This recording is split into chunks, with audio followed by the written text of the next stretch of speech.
You can now follow me on all my social media platforms to find out who my latest guest will be. And don't forget to click the subscribe button and the notifications bell so you're notified for when my next podcast goes live.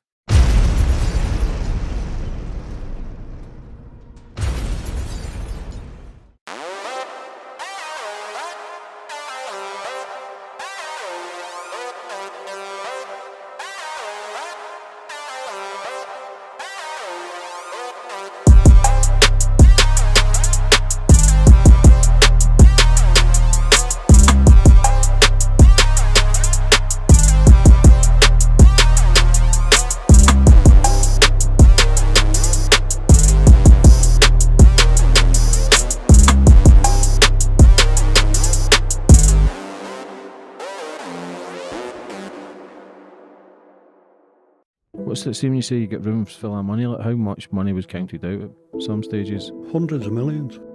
Do I miss the lifestyle? I'd be lying if I said I didn't miss the lifestyle to elements. I was looking at trying to earn millions rather than anything else, just to keep me going on the run. There was no big kitty in the background supporting me.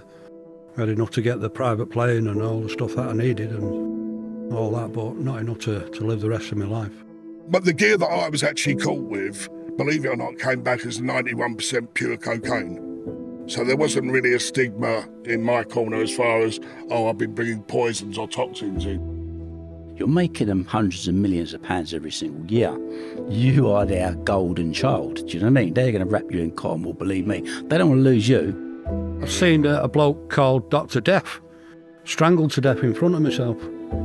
By other lads who was in trouble with the black gangs, ran into a cell and just grabbed the oldest person they could, so they could stay in prison a bit longer, Yeah. Drug people in Mexico that have put cuts in there, stuff that they put in tyres, it's cancerous, and people are putting cancer straight into their brain, right, up your nose into your brain. It's called the commercial system.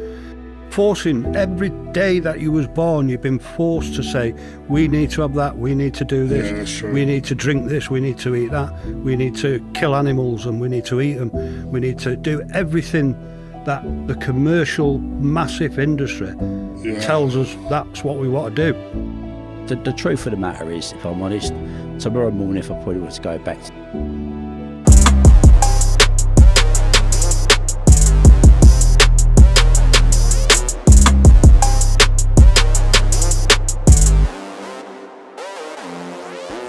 Boom, we're on. We've got a treat for everybody today, man. That three men, top of their craft, former drug smugglers. Steve and me spent over 20 years in prison, working in Europe. Andrew Pritchard, the man himself, allegedly shipping thousands from Jamaica each month. And then we've got Sidney, pilot shipping his own gear from Europe back into Britain again. Every one of these served over 20 years. Mad stories. I've had three on the podcast before. Highly respect for three of yous, man. Like, first and foremost, how are we, guys? Yeah, good. Surviving. It is. The coppers would have had a hard on if this table was sitting like this 10, 20 years ago. Yeah, there'd have been something going on, wouldn't there? Would have been coming through the door, mate. That's what they would have been doing. I think the word conspiracy might pop up somewhere in the conversation as well. Yeah, we were just talking about that, funny enough. Yeah. Did you know, when you were all involved, did you know each other? Or did you hear each other? No, not really. Obviously, some people, you through mutual friends, people. But I could say we'd never worked with Stephen or Sidney before. No. I met Steve when we were doing time in a place called Loudon Grange, Nottingham prison. We weren't great mates, but we knew each other, say hello to and that, and a bit of respect there, But there you are, that was a while ago, and thank goodness that's all over, Yeah. See, when you were in prison back in the day, if you heard somebody was doing big bits of graft, would you try and get an in with them, or were you just thinking, leave them alone and do your own thing? Bits of graft where, in jail? Yeah. No, if you knew that somebody was doing I know what you mean, yeah. Sorry, Steve, you've got to talk on. Yeah, no, just not while you're in jail. Mm-hmm. Suicidal, isn't it? Anybody's talking on them phones in jail, they're fucking daft. Yeah. The police are just sat there listening to them. I'll tell you what Steve says, he's dead right. Well, I went out once from Loudon Grange to go to a hospital. I had a throat problem. And the first thing I noticed when I got out the gate was a big telephone beacon on the hill next to the neck. Now, and I told everyone, right, as a lot of people already knew, but still they took no notice. No. One guy on my wing was shipping a ton of coke. You'll remember this, Steve. I can't remember his name. But they'd done an undercover operation basically based on telephone calls that were going from From the jail, wasn't it? Yeah, I remember. I can't remember his name. I can't. It'll come to me shortly. He got another 20. He was just finishing a 20-year sentence, and he knew about the beacons. I told him, right, and he still went ahead with it and got another 20 years. Are you allowed to get surveillance while in prison? Oh, they surveil. If you get a nick like Loudon Grange where you've got people like us in there, they will listen to your calls. Don't worry about that. Did you know that? Yeah, of course. They've got their own thing. They've got their own beacon. Just for the prison. Nobody else uses a telephone around there. And when anybody does, it just goes straight to that beacon and it just transfers back to the police. You just sat there listening. Freeze are trying to kind of live a normal life now. Like, how are you dealing with it, Andrew?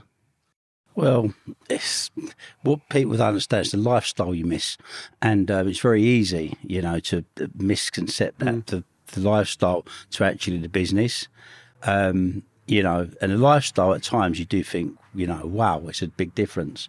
But the reality of it is, once you're able to understand that you can create a business, a legitimate business, and take those transferable skills you had in the other game and utilise it, your lifestyle will come after that. And that's a very, very important thing to do, which most people, they're reliant on what they've done before, which has got them into prison. But, it's Einstein's definition of madness. You can't do the same thing over and over again, expect a different result. So if you're going to come out of prison after serving a lengthy sentence and adapt back to the same thing you got you in the first place, it is madness, So do I miss the lifestyle? I'd be lying if I said I didn't miss the lifestyle to elements. Do I miss the police kicking in my door? Do I miss, being followed around the world with surveillance by DEA, Interpol and all the other agencies? No. Do I miss, going to prison and being away from my kids, my family? Do I miss destroying thousands of people's lives? Nah, not one little bit, James. Mm-hmm. What about the pilot? What's that buzz when you're up in that air? And yeah, the side of it, I mean, like now I live a totally normal life. I mean, the highlight of my day is going out, getting a bit of shopping or going to the gym for a workout, right? The only thing I miss about being involved in smuggling was just what you'd call the edge, where you're on the edge and it's obviously exciting because it can all fall down or you make a lot of money. That edge is what you miss, I think, more than anything. Mm-hmm. Like Andrew said, you obviously don't miss the door being kicked in at 3 a.m. You don't miss being dragged to. Obviously, it goes without saying. That's all horrible. But the edge while you're out and you are involved is addictive, I would say. Yeah. And I miss it to a degree today. Not that I'm going to get back involved again. I'm too old. But I miss that edge that you're on. What about you, Stephen? What do you miss the most? I don't miss any of it. I like my life as it is now. Mm-hmm. Nice and relaxed, nice and peaceful, like you said, Sid. Yeah. Nobody kicking your door in or having to look behind your back and all the shite involved. People don't realise the depths of despair that you can put yourself into in the middle of, like for me especially, in the middle of nowhere, in the middle of Colombia, or if somebody comes through your door there, nobody's there to help you. You're finished, aren't you, really? Yeah. So, no, I don't miss any of that. It was nice, with nice big yachts and all the fancy planes and shite, really. It's all sparkling stuff. When you look back on your life, stuff. As bad as it all is what we're saying, what the downside of it is, if you were a postman, and I'm not knocking postmen, or you worked in Tesco stacking shelves, you would never have the stories to tell later on, once you've been through all the shit, isn't it, Andrew? Once you've been through it, it's a lot easier for us to sit here now and say that was exciting, that was good, or whatever, and that was bad. Mm-hmm. But if you led a straight existence, you wouldn't even be sitting here, would you? Yeah, very true. But, it's one of those ones. You said everyone's had their life experience, and it's a journey you go on.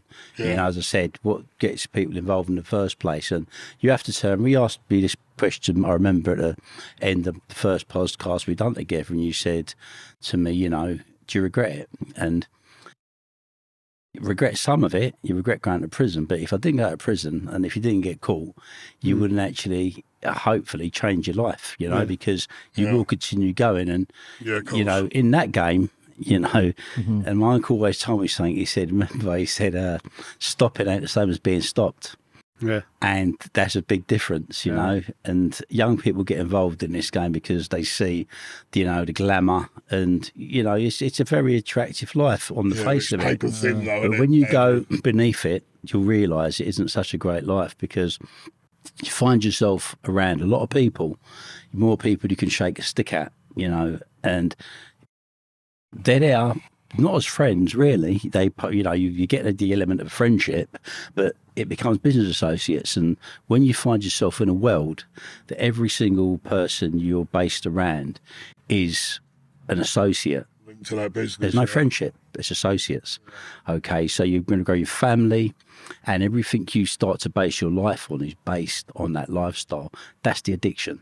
Okay, and the addiction is, it's all you get to know. And it's quite sad, because when you get to a certain stage in your life, you could have spent 20, 30 years on the road, and it's very hard for people to turn back. And I see it, you've seen it yourself, Steve, in prison.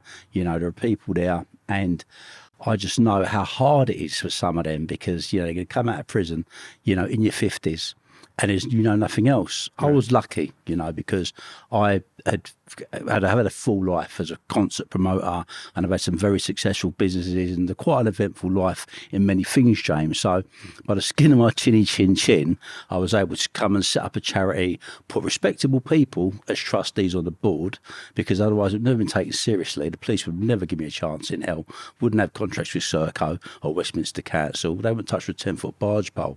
But because of the opportunity I had before, I was very fortunate that I could draw on some of those people. But for someone who's never had the opportunity, you know, how do you come out of prison at an age and then say, start again?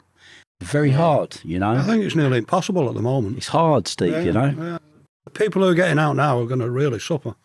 You know, what have they got to look forward to? Nothing. It's funny enough, you mentioned a company there you do business with, Serco. Serco, yeah. Serco ran Martin Grange. Yeah, Serco's, but Landinggrave's one of the prisons they had, They just lost it recently to, I think it's Cerdix or G4X got it. So it's still private. Still private prison, yeah. Every one of you's got a life sentence. Was that any time you would think to yourself you would never get caught? Or did you always think? I always thought there's possibility in the background. I'd never deceived myself with any of that. I always knew that what we was doing was so high profile. It applies to all of us here. That you've got to think that you're going to get caught sooner or later, but you're always trying to stop before you get caught. But because there's getting caught and giving up, it's not the same thing. Yeah. It's true, you do feel that way. I remember when I walked away from that half a ton case in 2006. You know, you felt invincible. You know, in your mind, you tell yourself anything you can beat, but you got to realise, you know, when you perhaps get away, you don't go with something, but if you do something in the eyes of the law enforcement, they will come back for you.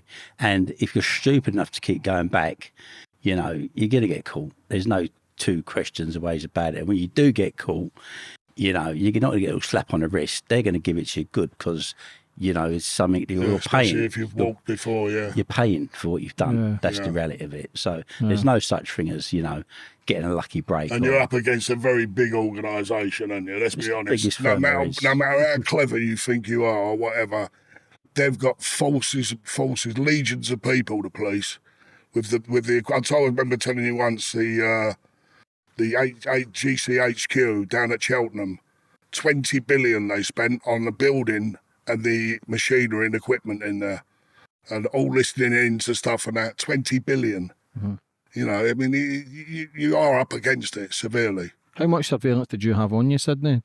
Was it just? I had none at all. I'll tell you what, one of the most amazing things, like when I told you about the time when I pulled the plane, landed the plane in Southend, and I got chased by the customs. I got away and then obviously had to land, right, about 20 minutes later in pitch black, right. I landed the plane, they swamped the plane. When they let me out of the airport, which was about 11 at night, all I could see for about half a mile was police vans and dog vans and police cars where they were searching the area for something that I may have dropped, right?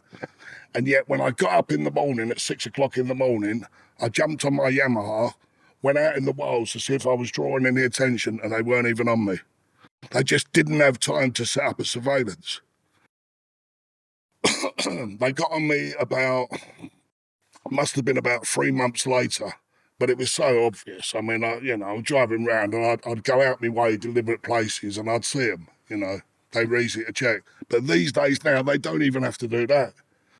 They can put a tracker in the car and sit at the station like that with a cup of coffee, watching where you're going. So, you really are up against it, mate. And if you think just because when you walk out in the morning, no one's on you, you drive your car to various remote places just to check, see if you've got anyone on you, they don't have to do that now. If you're in the game now... You're still not doing that, Sid? What's that? Driving about all over the place. I do. I've had it. Sometimes I've had it I wake up and wonder where I am, But no, you really are up against it. And as I say, these days they'll just put a bug in your car. I mean, they bugged my flat, and the only way that I found out my flat was bugged, I ordered Sky TV to put on.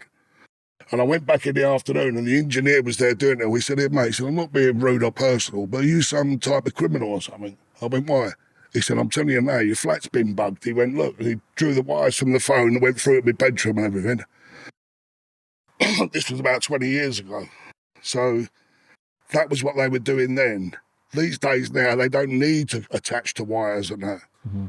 They can replace remote bugs that just send a signal out like your mobile phone, and they listen to everything. Yeah. See, when you were in Jamaica, Andrew, was there no surveillance on you there because of a different place, or was there still, were you still hot to be over honest, there? Joe, right, so, and it'll make you laugh. When I was obviously based here, I spent a lot of money on counter surveillance equipment, And obviously we used to have bent old boys to path as well to get the heads up on things. But if I remember, one of the funniest things I remember in Jamaica, I was out there and I was with my mentor, basically. And we were sitting, having a meet, discussing some stuff, literally on a deserted beach, sitting there at the table, whatever, and a bird flies. And it flies, and the thing just stops and lands at the table. And a mid-conversation, everyone, boom. And I'm talking, and everyone's stone-faced like that, completely fucking ignoring me. And I'm thinking, you're looking at me, not a word said, not a word. For 4 minutes, I'm thinking, what the fuck have I done? As soon as the bird flies off, they go back to normal conversation. I'm like, what was that? They go, listen, let me tell you something. The DEA can put together anything, right? That could have been a mechanical device that's come there, listen to us. Do you think our voice is going to be a voice recognition? Or worse than that, we're going to start talking about deals? And I thought to myself, well, this was over 25 years ago. And I thought to myself, that's so far-fetched, it ain't even funny. But when you see counter-terrorism and you see how they operate, and that's exactly what they use. They can use insects, this is they? the stuff that they can have insects, right, with listening and recording devices. So it'd be stupid to think that this technology there existed, We used to have bent, police and surveillance people and stuff like that, James. And I remember getting a heads up from a long time ago. All the phones you used to have, we could be sitting there, you buy a phone, the 4 phones are there, brand new. They drive by. Every couple of seconds, these have a signal which goes to the antenna, right? They grab the signal, right? They sit literally just waiting for you to get on the phone. They got all that some voice recognition. So if you thought you bought a brand new phone, 2 minutes later, they got your number. Yeah. So that's just a very basic bit of technology. Some of the technology they have actually got, he's talking about trackers, they're so dated, they go straight into the computer of the car now. Do you know what I mean? It's done straight away from it. It's all this. They don't even have to put the technology. And I remember these things. Used to have big ears because I'd done sound engineering, so I had a good heads up on a lot of this stuff.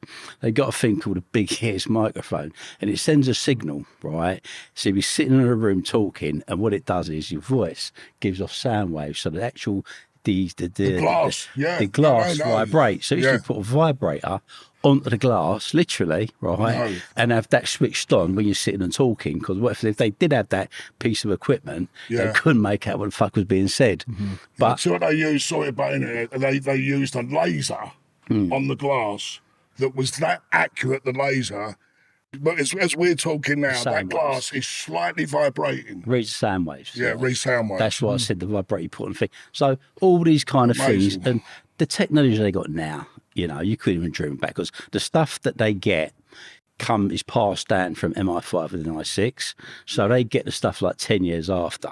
So we know about the stuff they've got now, potentially some of it, but the stuff that is out there and exists out there, believe me, it's you know, it's a different class of 23rd century, isn't it? It is. You go back to the 70s, you see the mafia using outside phones, but this day and age as well, you've got kids Primitive. basically sticking themselves in. Like, it's crazy, like the technology, like you were saying now. And even John Gotti, when he used to walk outside his club, I saw this on a documentary. He'd walk down to the corner and think he was safe. All they did, the lamppost on the corner, they put a bug in it, because he walked to the same lamppost every time, you know. So see your paranoia, So obviously. you're not safe heightens. anywhere. Yous were obviously free doing your thing, but you had a life sentence hanging over your head. Was that then easier just to put I everything? didn't have a life sentence. Were you not? They wanted though. 30 years. Yeah. Yeah, You were that's wanted. That's as good as life. Yeah. Not a life sentence, But close enough. yeah, you were wanted. So does that make it easier on the run and just going full steam ahead, or are you more careful? More careful. In the 3-year period that I lived in Holland, I rented 13 houses. Anybody looked at me for 1 second and I was gone. I left everything behind. I just changed house in split seconds, really. Walking down the main street in like Sassenheim, where we had the big house, somebody looked at me the wrong way there, and I just was it. Like, where's the next house going to be? Paranoid all the time. See, it's worse when you're on the run, because you know that as soon as you get you're finished anyway. But you knew you were going to get a big sentence if you get caught. I'd already got a big sentence. Yeah, the I was sentence doing due- 22, and then I was out on the street. Expecting even more. Well, not more, because I knew I was operating from Holland. So the sentence is a lot less there. So see, when you know you're getting 22 years if you're getting caught, was there ever a time just moving away, stopping and trying changing? No, because I needed money. You know, I escaped. Had a few pound here and there, but nothing to keep me going while I was on the run. I was looking at trying to earn millions rather than anything else, just to keep me going on the run. There was no big kitty in the background supporting me. I had enough to get the private plane and all the stuff that I needed and all that, but not enough to live the rest of my life. Yeah, that's what Andrew was saying. It's never enough until you Never get enough. caught. Great. Yeah. It's you can't describe. It's like Dracula. It's a never-ending quest for not blood but for money. Yeah. You know, and you can't describe it. And what it is, the more you get, the less important it becomes. It's about the achievement of getting it more and more and more, to the degree, you know, you can't stop. It's like an addiction. That's why I'm saying that drug smuggling is the greatest addiction, not drug taking. You know, people who are in a very bad state as addicts, you know, you have to accept we're part of that, you know, chain of causing that death and destruction. But as a smuggler, as a retired smuggler, I know the addiction that is to that buzz. As Sidney said, it's a buzz that you drive from, but people don't realise the reality. One of the biggest things that shocked me in 2008, the DEA released a thing. It's called a global report, and they put what are threats to their, you know, to national threat to security of America and all that. And I got personally named in that, and I've read up on something after that, James, that soccer, which was this, you know, serious, they used to be the NCAA, they moved across to it, right? They contribute to that document, and what they actually done was, and this is what scared the life out of me, the Americans basically had, if you travelled into a country like Pakistan, which luckily I never went now, because I didn't do heroin, but if you travelled into a region which is classified as a terrorist location, the Americans had an instruction to take you out of the fucking drone. So we're talking about not terrorism here, we're talking about you're smuggling drugs, and you've got a green light by the Americans if you travel to that country to be taken out as a threat to national security. So you're talking about a death sentence. And these are serious games there. I heard about that, you know, and these games there I was playing every day. You know, and then the reality of it is, you don't really, the aftershock don't come until, as you say, it's like an alcoholic will have a moment of what they call clarity. Do you know what I mean? And that moment of clarity comes to you perhaps when you're sitting in a cell and you're reflecting back and you think, Forget the people that probably wanted to kill you along the way to get you out of the game. You're talking about the actual government themselves put price on your head. Is it really worth it?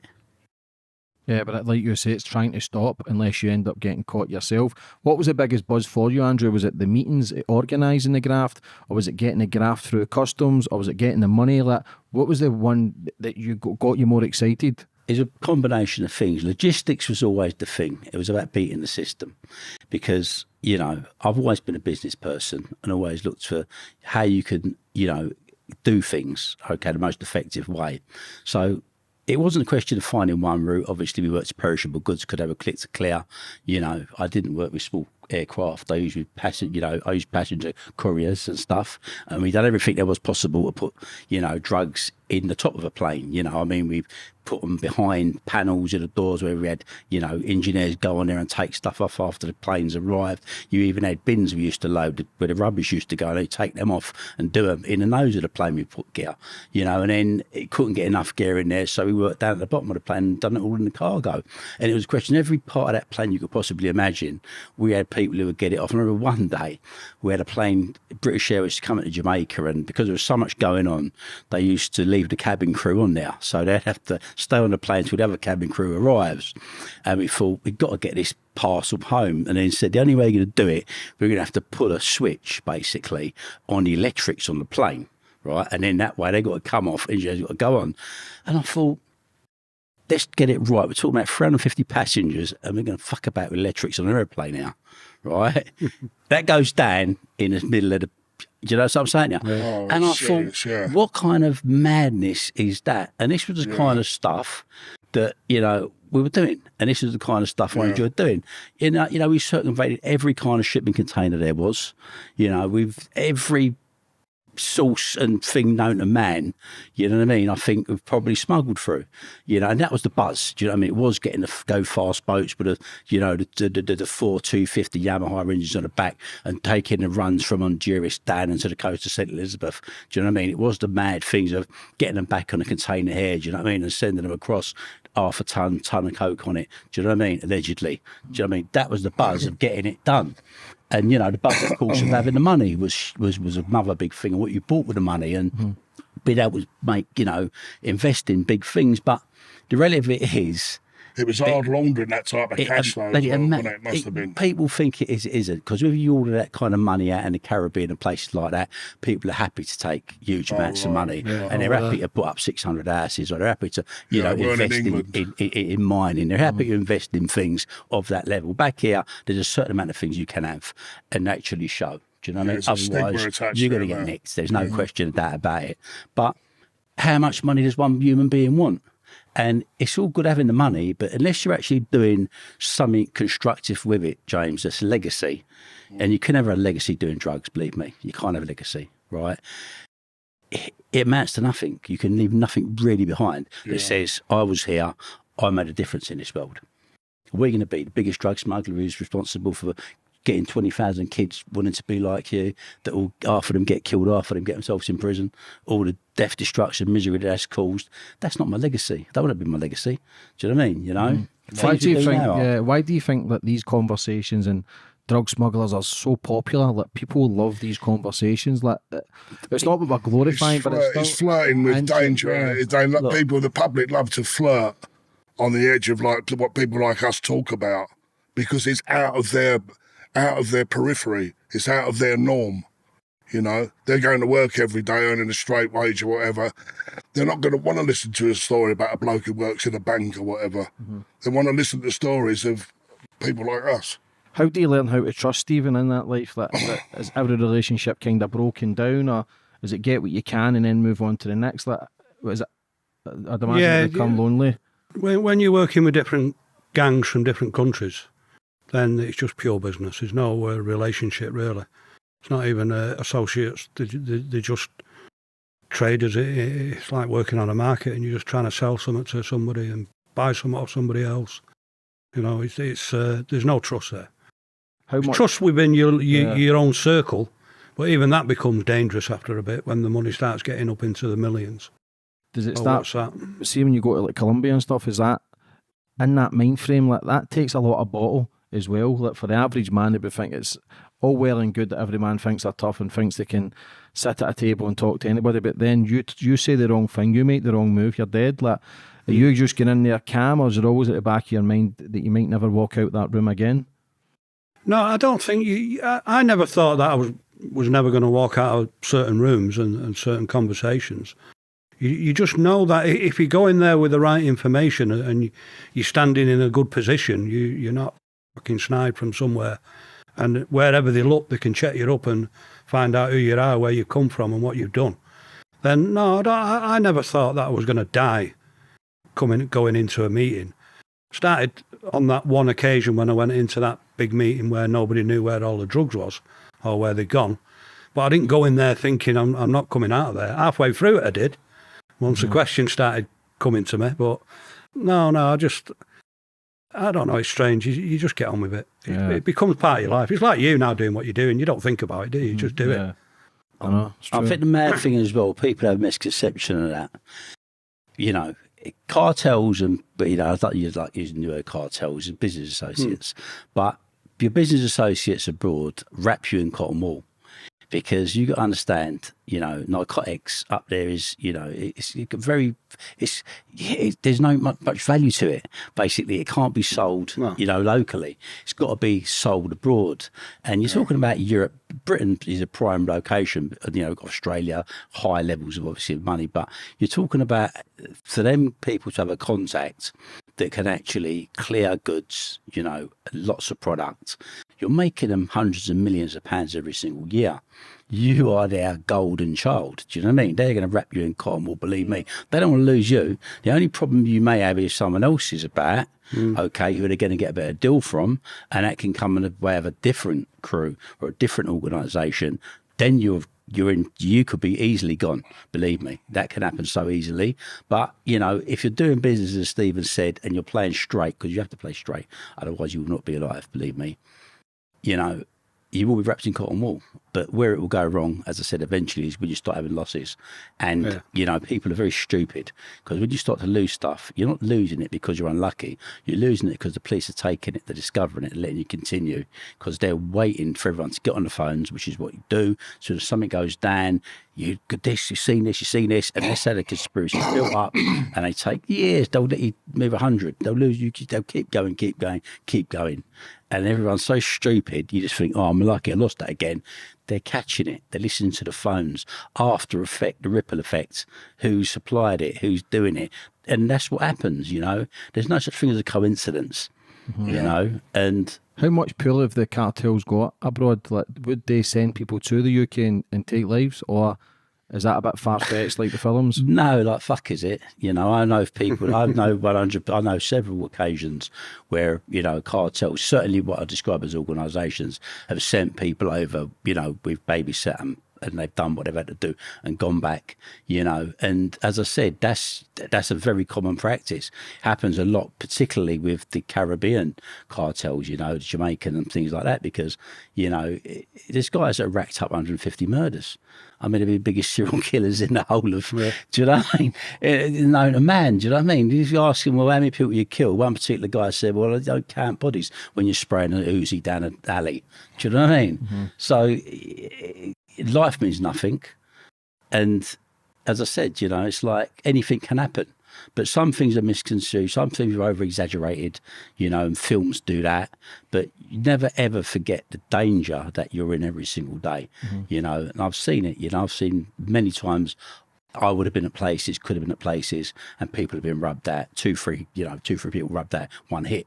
You know, had I been there, would have been there as a casualty of war, do you know what I mean? So this I'm day very and age, lucky. 2022, like, how hard would it be now if Sidney says, you know what, I've got the plane there, you've got a contact in Jamaica, you've got a contact in Colombia, like, how hard would it be to fill that plane and bring it back? Is things changed that much, or is it still, do you know what, there's That's a slight a long way to possibility? go in a private plane, to be honest with you. Oh, yeah. Most private planes haven't got that range. Yeah, you know, first for a of all, start. the truth of the matter is, if I'm honest, tomorrow morning, if I probably wanted to go back to doing it, I could.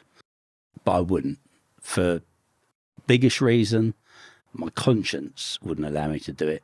People who I generally love and generally love me, I wouldn't put them through it. You know, I'm a very lucky man, James. I've come out of prison and, you know, I've been given a second chance. I've walked into the third sector, which is, you know, people can't go in there. I mean, tough business people can't survive in, you know, and create charities and be trusted by, you know, government organisations, for fuck's sake. You know what happened the other week? And I'll tell you a very quick story.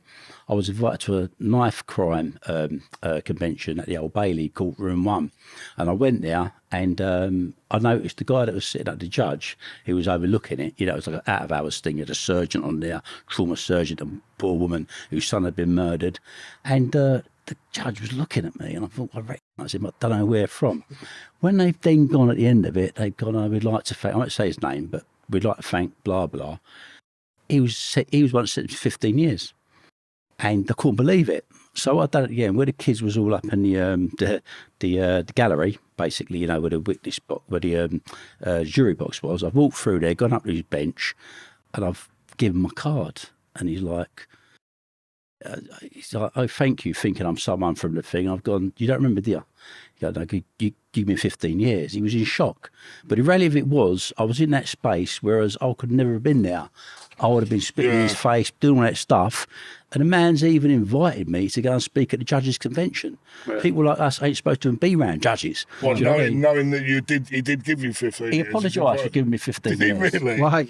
That's what I said to him. I said, you weren't so sorry giving it to me. You know what he said to me? The powers that be. Okay, the powers that be. And that's what it is. When you create enough havoc and you put yourself so far in their face, yeah, you're going to get paid, trust me. Yeah. Do you know what I mean? And that's from a judge's mouth, you know? Yeah. So I feel honoured, I feel privileged to know I can, at the end of the day, say to myself, you know what? These people have realised I have changed now. Do you know what I mean? Because never in a million years you'd be invited to talk at a judges' training convention. Yeah. They keep us so far away from judges. Once that happens, that's it. You know, it's game over, you know? So at the end of the day, listen, anything can happen. Maybe one can change. Yeah, we're talking about change. Like, how hard is it to change though, Stephen? Like, doing big sentences and having that back in the day to coming out, like, how difficult it is to go, do you know what, I'm going to knuckle down and give life a good go? It's very hard. It's nearly... When I got out, I had a bit of a start because I had all my paintings. I came out with 50, 60 paintings finished, ready for sale. And I was lucky that I got decent money. But without that and without a strong family base, I think I would have been back inside. I even think at the moment, like you were saying there, I don't think they think I'm finished. No. For some reason, because of what's been happening with my probation. You know, asking me questions, won't let me travel, telling me not to come and do these things, you know, all sorts of stuff like that. Why are they still on my case at this time? It's because my ex-partner's just got out and stuff like that. I don't know. But I've never felt like the systems sort of thought that I'm finished. I'll tell you just an example of what you're saying, Steve. My licence ends up in February. Yeah, mine is the same. I put in for a passport about 2 months ago. You won't believe the hoops I've had to jump through, right? Oh, we won't accept that. 5 different people had to identify me with the, you know, your picture and say that it was me when they know it was me anyway, right? They literally put everything in the way, and I finally got the passport about a week ago. Oh, right. After 3 months of wrangling and fighting for it. See, there's proof in the finger. I had the National Geographic Company saying that they'd give probation everything. Where we was going to go, what we was going to do, who we was going to be with, who we was going to talk to, and they still fuck off. When do you think they'll ever leave you alone? Or you always going to have they'll leave me alone when I disappear, when I get my fucking passport back. I think your name's earmarked at the Home Office, and if you've got that asterisk over your name, right, I think it's there forever, mate. You're not going to move that. When's the dark Even times if they think you're finished with everything, it's still there. When's the dark times really hit? Like, if was it Miss Jamaica you were with and you were making a lot of money, like, and then you end up in prison, like, when does it hit you? Is it years down the line, or is it first night in the cells? Like, when do you go, what the fuck has just happened? The reality is this. Look, it is an occupational hazard, okay? If you're in the game, you've got to be prepared that you may fall down at some point. when the reality hits you, it don't hit you in your 20s or your 30s. Hits you when you go past your 40s. Because what it does is you then realise there's things you should be doing in your life when you're sitting in a prison cell. Yeah. And prison, especially the spiritual system, ain't no place for a geezer who's 50 years old or 45 years old or 60 years old. It's all young boys in there doing 40-year wrecks, you know, postcode gang kids who are out on the road every single day. Do you want to be around all that madness and all that noise? That's when you realise suddenly the guy that's probably got his wife, he's got his children around him, you know, he's got a little bit of money, he goes on his 2 holidays a year, is actually at that moment in time having a far greater life than you, and you're sitting there for 10 years while he's there to comfort in his own house, right, with his kids around, enjoying his grandchildren. That's when the reality hits you. Another big reality hits you is when you actually accept it. You've done a lot of destruction and devastation to people, because we accept, oh, I feel so bad because my missus is at home, my kids are at home, which is terrible for them, and your parents aging, all that stuff. But the day you accept that what you've done has destroyed thousands of families, it's done stuff.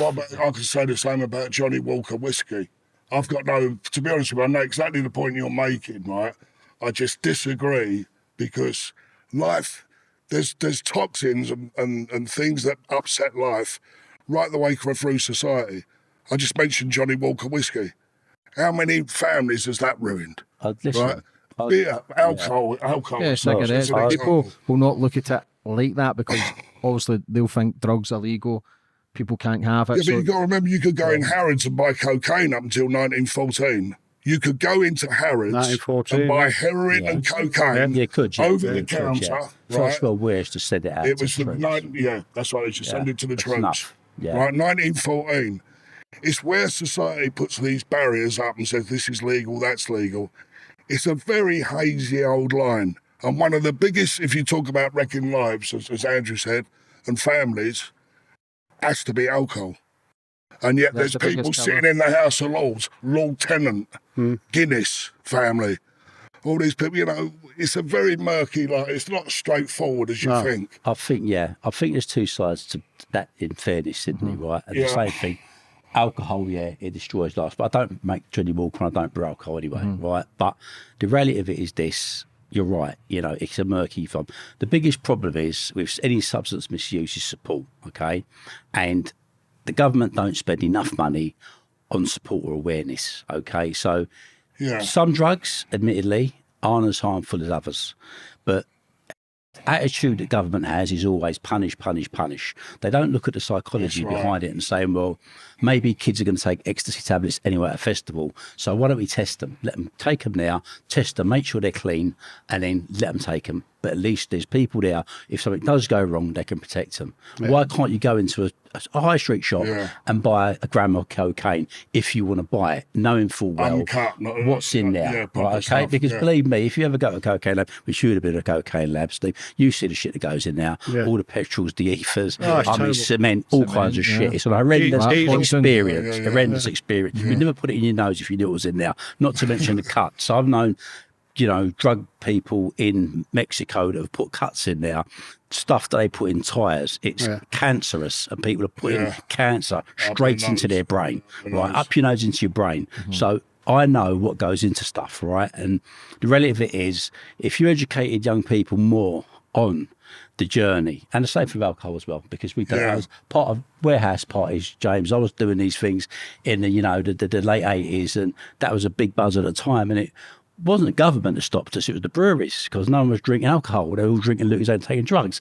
And I'm not a fool as to why, because of course government, of course the most powerful people, as you said, were in government, or had MPs under their, you know, had them in their palm of their hand. The lobby companies. So you've got to remember as well, to a degree, this has to be said, that crime, right, has become an industry.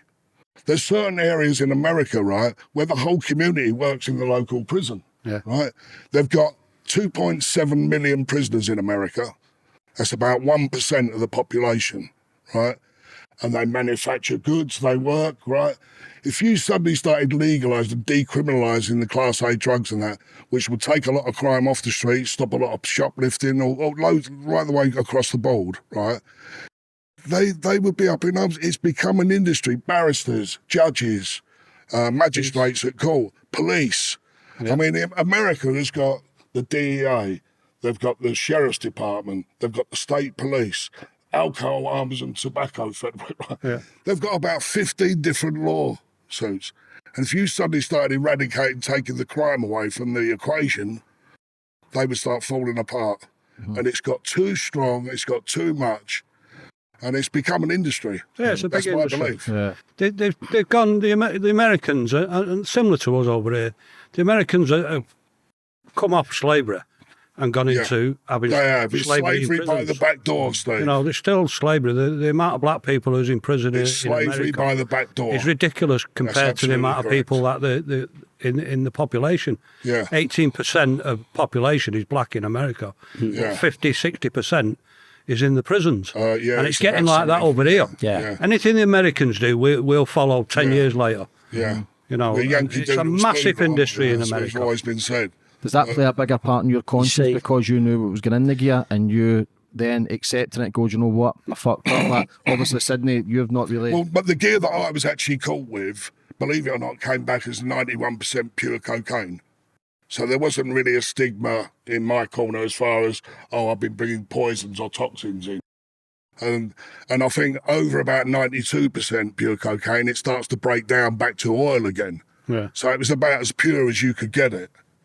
That was the Yeah, but I think Andrew's saying people can still get addicted to it, no matter if it's clean or not. People still die from it. They Like, get addicted to yeah. 15% Yeah, cocaine. but cocaine. Listen, I used to do a lot of coke, but back in the 90s, right? As the late 80s and the 90s, right? And it's one of the easiest drugs to walk away from, in my opinion, right? There's a psychological addiction. You think, oh, I've got to have a line of coke, and it's psychological. But the actual physical effects of pulling out away from coke is next to nothing. Yeah, but it's a dopamine kick if somebody's struggling. Like the amount of people Yes, that are addicted to it. but that's the Addicted to it, psychological yeah, aspect yeah. I'm talking about. But I if mean, it's if you the- come off heroin, right, this is the difference between cocaine and heroin. If you come off of heroin, you're in agony, right? The muscle cramps, I've seen them when they come into jail. They're in a shocking state. You don't get that with coke. No. No way, mate. What sort of stuff was put in the coke, Andrew? Okay, so basically, Novocaine, what they used to one- do, one time. pure cocaine, right, which was produced at the labs, as you know, down in Bolivia. You got cement. It's one of your products, obviously from the leaves. The leaves are trampled down. That makes a mush, basically. You've got ether, that's to go in for the final Yeah, cut. that takes You've the got a stuff out, petrol, doesn't it? diesel, which goes in there as well. So you're talking about, these are all very toxic things going in there. Before we even start talking about cuts now, when FARC basically introduced a 10% tax, which they put on the cartels, so anyone travelling through the water streams of Colombia to get it down into mainstream, they charged them 10% additional to the price. They don't want to put the price up because in Holland and places like that, people wouldn't want to pay the increase, right? So what they done was they started cutting it from the labs to make back the money, right? So, you know, stuff was going in there like you couldn't believe, James. Believe me. Take that as gospel. Right, It always ended in pain as well, didn't it? before you even get Novocaine there. or- So by the time you even get it here, before you get it to Holland, before you get it anywhere, and they're going to put another hit in it, and there are the benzocaines and novocaines. That's it, You know, you've got benzocaine, lots that's of different the one I cuts was they trying could put into it, right? Which ain't so harmful. The reality is the dentists use them to numb your teeth, but what it's been through the process, forget about it getting to the little guy that gets the pub grub, who's liable to put anything from Ajax to bloody well, what the thing is, the thing they put in sugar. I don't know what it's called. Saccharin. No, so whatever it is anyway. You know, so people will cut the thing from hell with to everything, eternity, innit? but forget about cocaine, powder cocaine. Let's talk about someone taking it and turning it into a rock. And we're talking about people aren't addicted to cocaine. Crack is the most addictive drug that is on the face of this earth, and that is cocaine. So when you see what that does When to you wash it people, up. you see people, I've seen people go from people with lots of money, looking really healthy, into that and skint in no period of time. So, and I used to have the conscience to say, well, my gear's pure, and it comes in and it's, people are sniffing it. So am I really going to tell myself that when there's such a high, good quality grade that you ain't going to go back to the street and kids are going to make serious money out of that? Do you know what I mean? That's getting straight, that's getting washed. But I used to, in fairness again, I'm playing devil's advocate here to a degree. I used to smoke a bit. I used to get good cocaine, wash it up. It goes oily at first in the spoon, then you cool it down, it goes into a solid... Freebase. Freebase. We used to call it freebase, they now call it washing it up. And I'll tell you what, I realised I started to get a bit of a problem with it. This is around about 2001. I still remember the year, right? And I thought, sod this, it's costing me money, and also it was making me feel I was waking up on a Monday morning and wanted a pipe, right? I packed it in, right? I started getting sweats, a bit of the first bit, straight down the gym, hard workout, sat in the sauna, bucketed it out. And I mean, it come out in bucket loads of sweat. A week later, I was back perfect again. But not everybody's on the same boat, because when I was on it, you can kick it out. It's the point I'm making. Yeah, anybody can make changes, but once it's gripped you, it depends how your life is like. So if you're on it, some people find it harder to get off it if they've got nothing else. See, I had other things. I had a lovely family. I had my own children. I had grandchildren. Right, so it was like, what are you doing? Getting hooked on a pipe when I've got my grandkids going, Granddad. That's what got you off it, though. It doesn't mix, does it? You know? The biggest report that was done was from Vietnam, when all the soldiers were coming back from Vietnam on a heroin. Yeah. But very few got addicted because they had the family support around them. There's very few addictive soldiers in America compared to what we started off with. But you know that, Steve, I think that's an integral part of human nature. We say whether you've got a family or you don't. I feel sorry for people who haven't got a family, obviously. Yeah. It's integral. It's actually ingrained in our DNA to have family around you. Pack animals. Right, yeah. It's there, whether you, no matter what type of character you are, it's there. And if you're lucky enough, which I am, Steve, as I'm at, you've got family around you. Like when I come out of prison, I'll be 2 kids, grandchildren. You know, you need that. Yeah. And if you ain't got that, I'll tell you what will replace it, like Andrew said, without a doubt, is probably a crack pipe. Yeah, but loneliness is a bigger killer on the planet. That's why when you're lonely, you'll go to the external stuff to try and fix that loneliness. Yeah. Well, like you says, that when I made the changes, it was for me. You have to change for yourself, but I had to do it for your kids as well. So when you're trying to change, I've lost so many people to heroin, coke, all the other shit because they couldn't get off it. Heart attacks. Yeah, well, I lost 2 brothers. Brain tumours, all the madness that comes with it. Like, how hard is it as well when you've got kids? Like, when you go to prison, like, how does that then affect the other side of things? Like, when you're trying my kids stuck by me even more than if I weren't in jail. I mean, the fact that I got jailed, they weren't ashamed of me or anything, although they didn't show that they were ashamed of me. They just thought I got involved in something and I got caught. That's it. And when I come out, the kids stood by me. Even my ex-wife stood by me. So I was lucky. What about yourself, Andrew? The reality of it was, James, I had a brilliant, beautiful upbringing. I had no reason to do what I'd done. I'd done it by choice. I chose to be an organised criminal. Everything I'd done was very calculated. I'd done it and I enjoyed doing it. And until I grow a conscience, I knew I would never do it again. And the reality of it is, as Sidney did say, people can go and they have a nice lifestyle, you can go for saunas, but people who are taking crack cocaine haven't got the kind of money to be going to a health club, gym, sweating stuff out and all that. They're going to go home to their kids, beat the wife up, and they're going to be terrible. The great bulk, I agree, are on the floor getting their dole money and going down with a gyro and getting crack, or what used to be a gyro, getting crack. I agree with you. But there's also a middle class that smokes coke, sniffs coke and smokes coke. It's moved well into the middle classes. You must know that. Yeah, it's always been in the middle class. Well, it started there, didn't it? You know what though, James, right? This is the thing that a lot of people don't get, and this is the maddest thing. The whole middle class circle, the social gram after dessert, do you know what I mean, for the dinner party. Yeah, that's it. This is a social thing which is acceptable. Well, it is acceptable in terms of, within the judicial system, judges, barristers, lawyers, they're not going out shoplifting. It's a social thing to them. They're not thinking of the price of the kid on the street, okay? Because they have to put themselves up to get that gear, okay?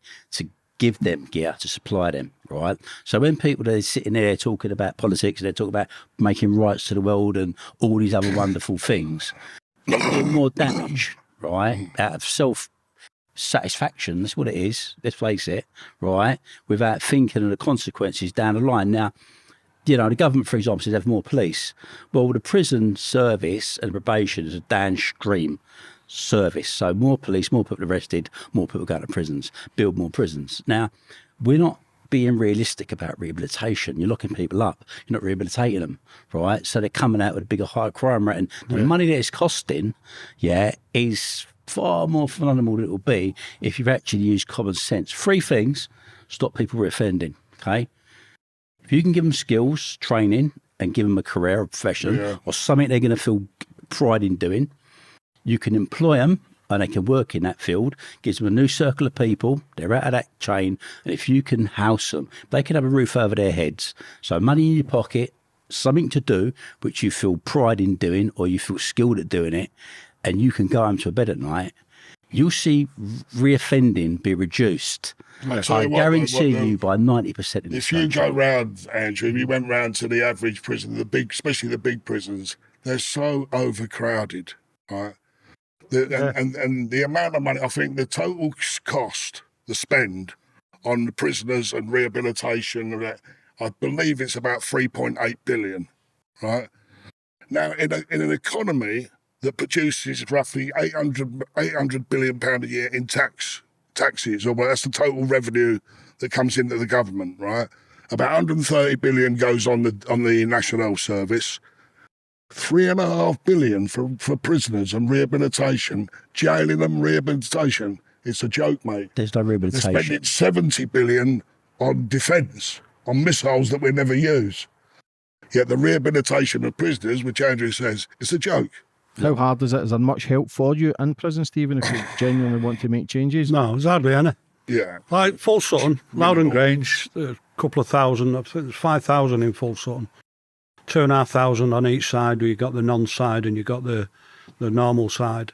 And the education was, I think, about the most I seen in 90 in education. All the rest was in slave sweatshops, really. Just earning money to live while they're doing the prison. Decent wages in the workshops, but you get nothing in education.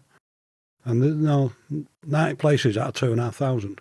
Is that why a lot of people are just reoffending? Yeah, there's no rehabilitation. How many was in Loudon? Was it about 2,000 cons, was it? 2,000 in there, and again, there was only 80, 90 in education.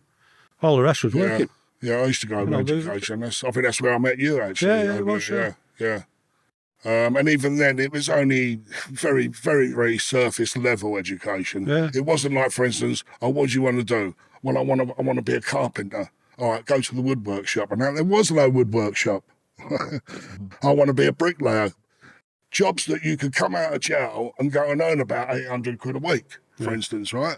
There was none of that catering for any of that. It was teaching you a bit of English and maths to people that can hardly read and write, wasn't it, Steve? Yeah. Basically. How hard was it for you to come out? If you've got the pilot's licence, was there people still trying to get on you?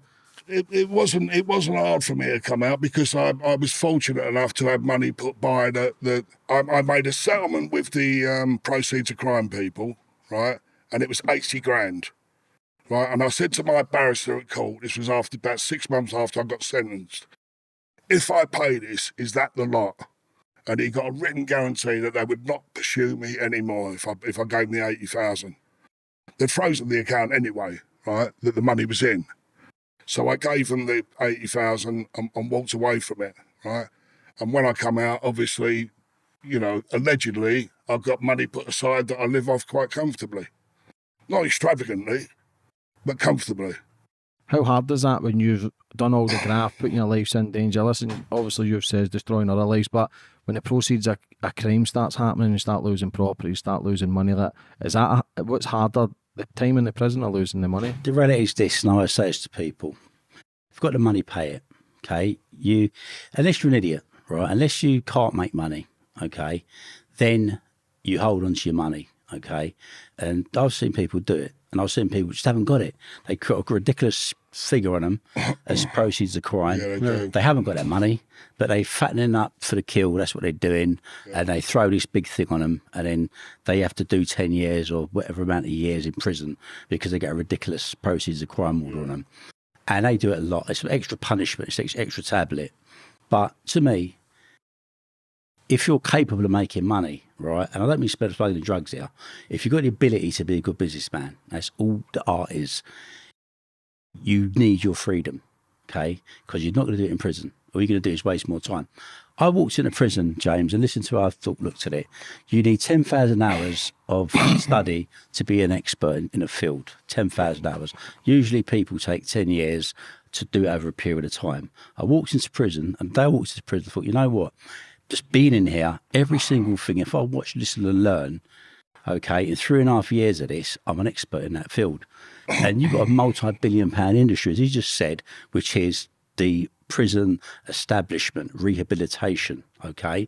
So what will stop anyone who's got lived experience, who's in prison, not understanding how it works and look for the faults in it and actually go about trying to change it? And if you're accepted, you've made your own ticket. And no one can come to sell me, you know, any person who's, I don't know, given the post by the government to work as a, you know, head of this or head of that, can tell me about a prison or about rehabilitation or about the street. Because I've been there. I understand how that works. I can tell you every problem. I can tell you why someone gets up in the morning and why they're angry, why someone gets pissed off because they can't get their application filled to get their clothes or their trainers in, or a book or a visit or a phone call. Someone who's sitting and given a job and they're coming out of Eton or Cambridge or wherever it doesn't, you know, not being funny here, you can come through privileged, not privileged, it doesn't matter. You ain't got that experience that we've got. No, so if more people woke up and thought, you know what, I've had enough of this game, but I'm actually going to get involved here, and I'm going to change the lives of people that I was one of them, yeah, and I'm going to do something now to actually say, you know what, I've had enough of listening to what you're saying, I'm going to show you what I think can be done. This system will be changed, James, because round its table we probably go with the answers. It's a hell of a lot to take on, isn't it? And at the end of the day, will they listen to you? If you're going to take on challenges and start smuggling tons of drugs all around the world, you can do anything. You can do anything. So no one could tell me tomorrow morning I can't do something. The worst thing you could do is say, you can't do it. No, but are you up against the brick wall with these people? That's the point. It's not that you haven't got the ability to do it. I'm not suggesting that for one moment. I'm saying that society as such, once a con, you're always a con, whether you like it or not. Yeah, but you've got to force it into them. You know, what you're doing there and everything, it's not easy, is it, what you're doing? You're having to ram it down your throat, aren't you, to get an inch forward. But my goodness, I'm trying myself. It's not going to be easy, is it? You know, it's hard. Hey, listen, the thing's this, right, at the end of the day, and I do, you know, I'm a very controversial character. I've been that way all my life. And even to this day, I get it like, you know, someone jokingly said to me the other day, he said, the AP Foundation is Britain's underworld's answer to Illuminati, right? As a joke, yeah? But I say, fair play, I'm going to get those kind of things because some of the people I still associate with can be looked at as very colourful. But these are the people, James, that young people listen to, because it ain't no good having, you can have a guy that's done a burglary and he's come out and he's changed and he wants to help. But if you've got people who are looked at as serious criminals, who were guys supposedly who really had their finger on the pulse, and those guys turn and say, I've had enough of this, and they're going to go and talk in a school, or they're going to go and say, it don't work for this reason, and I was on top of my game, because you know who I am. They listen. Okay. Now, as I said, you're going to get scrutiny. You're going to get, you know, the police is setting up some sort of organised crime group. And I do get it all the time. I won't lie to you. You know, for a probation officer the other week, I went to visit a prison at the request of the governing governor. I've told her my PA forgot to send or I forgot to tell my PA about the visit. Just threatened to lock me up. Do you know what I mean? Right. So every day you face challenges, but bring them on. Do you know what I mean? Bring the challenges on. Right. More challenges you bring, the more we'll show you what we can do, you know, and that's what it is. So, you know, come on, man, sharks are born swimming. See, when you were doing like Genesis and the rave scene and killing it, like, was that not enough at that time in your life? For that time, that was for that time. Everything is a season. Do you know what I mean? You're not going to live in the past. Paul McCartney, people say, why don't you have a Genesis party hand? And I say, as Paul McCartney famously says when he's asked to do a Beatles reunion, sometimes the memory is better than the reality. Yeah. Do I want to be a 55-year-old man bouncing around with a beer belly and a rave, taking these? You know, so the memory's brilliant. You know, you put on Reggae Sunsplash, biggest event, lovely, you've done this, you've done that. Yeah, done all these wonderful things. But stepping out of prison, I've now taken on the biggest challenge of my life. Because what I've done is I've said, I'm taking on the establishment, not as a, you know, fighting them. I'm actually saying, hold on now, what you're doing now, it's actually, you're doing it wrong, right? And I'm going to have a crack, and let's see how that looks. Yeah. Do you know what I mean, James? Now, that's what you call balls, brother. Do you know what I mean? We've got How far balls. do you think you're going to get with it, though? That's the... I'll go all the way, my friend. Well, good luck to you. I hope you do. And how... It's a tough one. When does the tables turn for them to see, do you know what, he is changing?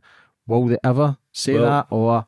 I think I've got it, you know. As I said, we've become the biggest contractor now for a brand new prison that's being opened. I mean, to draw down keys for virtually £500 million prison, I mean, that's trust. Do you know what I mean? You know, we trusted in Westminster to run, you know, gangs and exploitation units, to put people in PRUs and, you know, people referral units, youth clubs.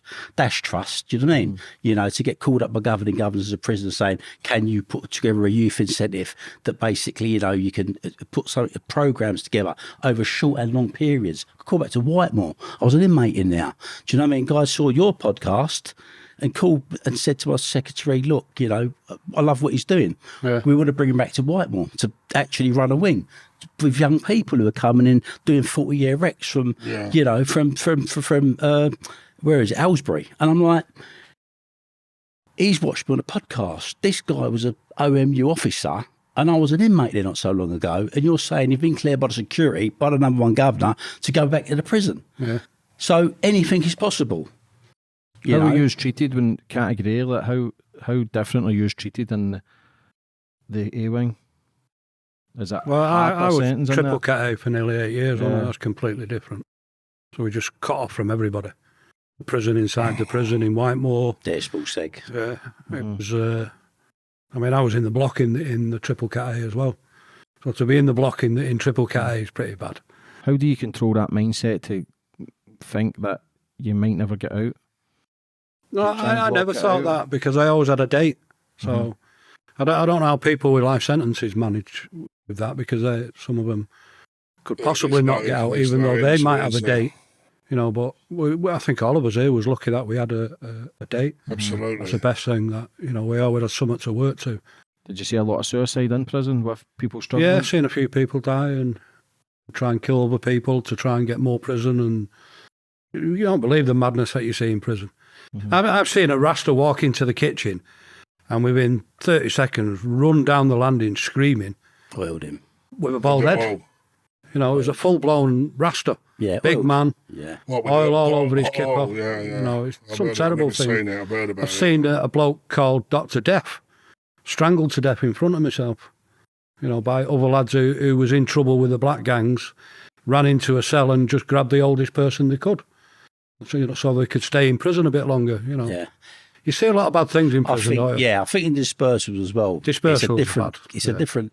It's like there are like two systems of prisons in this country. There are regular prisons, you know, from Swellside to, you know, Loudon Grange to Wandsworth. Then you've got the 7, the dispersal, the 5 dispersals. 3 of them obviously Gold Cat A's, Belmarsh, Strangeways, and one in Milton Keynes.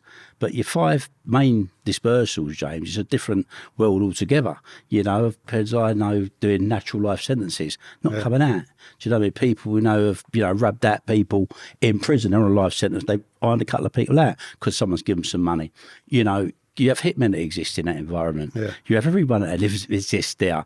The upside is, you know, you can cook your own food. The upside is it is a community. Yeah. You know what I mean? And there is all that stuff, that there is that kind of thing, and that's proper bird. Do you know what I mean? So when you've experienced that, you got to say, you're going to sit here probably for the rest of your life. And many very dear friends I have will never come out of those dispersals. You know, they know that. Everyone knows that. And I think, what a waste. Do you know what I mean? Because that's the worst thing you can have. And you talk about suicides in the locals. You know, loads of people, especially listener, so who are stringing themselves up. Very few of them die. Yeah. When someone strings themselves up in dispersal, they're dead because they mean to kill themselves. Okay? And, you know, it's just different, and it's very dark. You know, you've got that clad every day could be your last day. Yeah. It could be a question of just before bang up, someone you forgot to say, or you're all right, you've ignored them, any little thing, they're sitting in there, they've got little mental health problems, they're nuts going all night. Next morning, you'd be in bed, that door breaks at 7:15 or 7:45. They could come and chew you to death while you're laying down. It happens, you know what I mean? Mm-hmm. And like, that's an environment of proper dog eat dog. So back to the question, any young person listening to this today, is that how you want to live? Does the screws kill anybody in prison? I think people say it's a great exaggeration, right? You know, that doesn't happen. Yeah. Inmates kill inmates. That's what does happen, right? Jeez. You know, the days of the 1-0 way and you used to have a few tasty screws and all that back in the 70s who would, you know what I mean? Well, with Scrubs ones, they all got jailed, didn't they? But yeah, and that was back in that was the early 80s. Yeah, and the same thing you had with police, James. You know, you had some police. I heard a podcast the other day with someone who was interviewing, and he was talking about the police. Well, the thing he was meant to say was it was called the first aid kit. So flying squad used to have the first aid kit, which was a replica gun, the balaclava, and the gloves, and they used to stick it in a second car so that if you did catch out someone too soon, because they were doing a recce on a bit of work, and they've gone and grabbed them with nothing on them, they used to get this first aid kit out of the car, put it on them, do you know what I mean? And police back then, as I said, you know, they would really they would do anything. And there are still police like that today. We know this because I've paid off police, do you know what I mean? But the reality of it is, it's a different kind of gravy. The damage that's being done now are criminals against criminals. You know, there's no criminal fraternity as there used to be, where, you know, the criminals do stick together, they had each other's backs to a certain degree, they worked as firms. You know, it's a vicious thing out there now, you know? How do you look back at the life now, thinking with the shit that goes on now, with there's no loyalty, was there loyalty back in the day, the 80s, 90s, people tight where you could work together and you know you had each other's back? I think what it is, in anything like this, there are phases. When people first get into the game, young kids, some of them are very loyal to each other. They have each other's backs because they haven't really seen the full what will happen. They haven't seen a big sentence. They haven't seen too many people get rubbed out yet.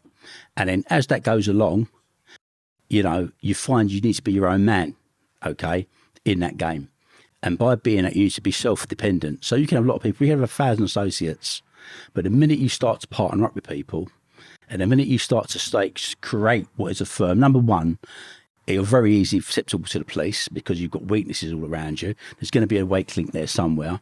But more importantly, it's everyone wants, and there's never a level playing field. Never everyone's getting the same split. Never happens like that. And then people will start to, you know exactly what I'm talking about. Yeah. And people will then feel jealous. And that's where it all starts to go wrong. Because they might even mean to fuck you up, but it's what they say to someone on the phone carelessly. Oh, he's making this or he's doing it. That phone's tapped because you're talking to. He's grassed you up inadvertently, right? You've got another person who tells another person, sweet grassing, another person who tells so-and-so, gets into the wrong ears, your life's in danger because they're going to come on your doorstep 4 a.m, bellied up, do you know what I mean, and want to kill you, get money off you, right? So you've got all these elements that you're facing every single day. Unless you're going to sleep with a gun under your bed, a metal door, do you know what I mean? And literally walk around a bulletproof vest, why would you want to be in that life anymore? Do you know what I mean? Mm-hmm. You know, it may be different if you're sitting in a yacht somewhere and you're out of arm's reach, but would you want to be doing it here? Oh, well, I would do it anyway anymore, but yeah. Does anybody ever make it out? Does anybody ever make it out? Clean life, they've made their dough and they've disappeared with the big money. Size. Yeah, people do that, but there's a lot of intermediates who make it out, you know, they get in for it and do 10 kilo, 20 kilo, and that's it for them. There's a street in Manchester called Wilmslow Road, and it's a lot of cafes and restaurants and everything. There's a lot of people in there started off in the 60s, 70s, and they smuggle 1 kilo and that'll be it. So a lot of people make it out. It's just when you get bigger, that decision becomes a lot harder, doesn't it? Is that what you found, that the bigger you went, the harder it was to get out? Yeah. Some people it's a means to an end. Other people it's become a lifestyle choice. Yeah. And that's the lifestyle choice that is dangerous because you're not just getting out of the game, you're getting out of everyone, because you've created a circle of people around you which try that lifestyle. And, you got the missus and you've got the kids, and it's suddenly, her friends is, his missus friends with that friends, and you've got this whole social circle. So if one person's at it, everyone's at it, because you can't change, you can't stop. The only way you can do it is by stepping away from it, putting up the fence really high, and then when you're completely out of it, then you can go back and you can talk to these people. Then you can have conversations with these people, because these people know you've drawn them. You've put a marker out there. You said, don't cross that line, because I'm not going there. Yeah. If you value our friendship, don't even ask me to do that. Don't even ask me to get involved in that. Whatever you're saying, please don't talk about it when I'm in the room. And that's respect. Do you know what I mean? Mm-hmm. So if you can get out, you get out like that.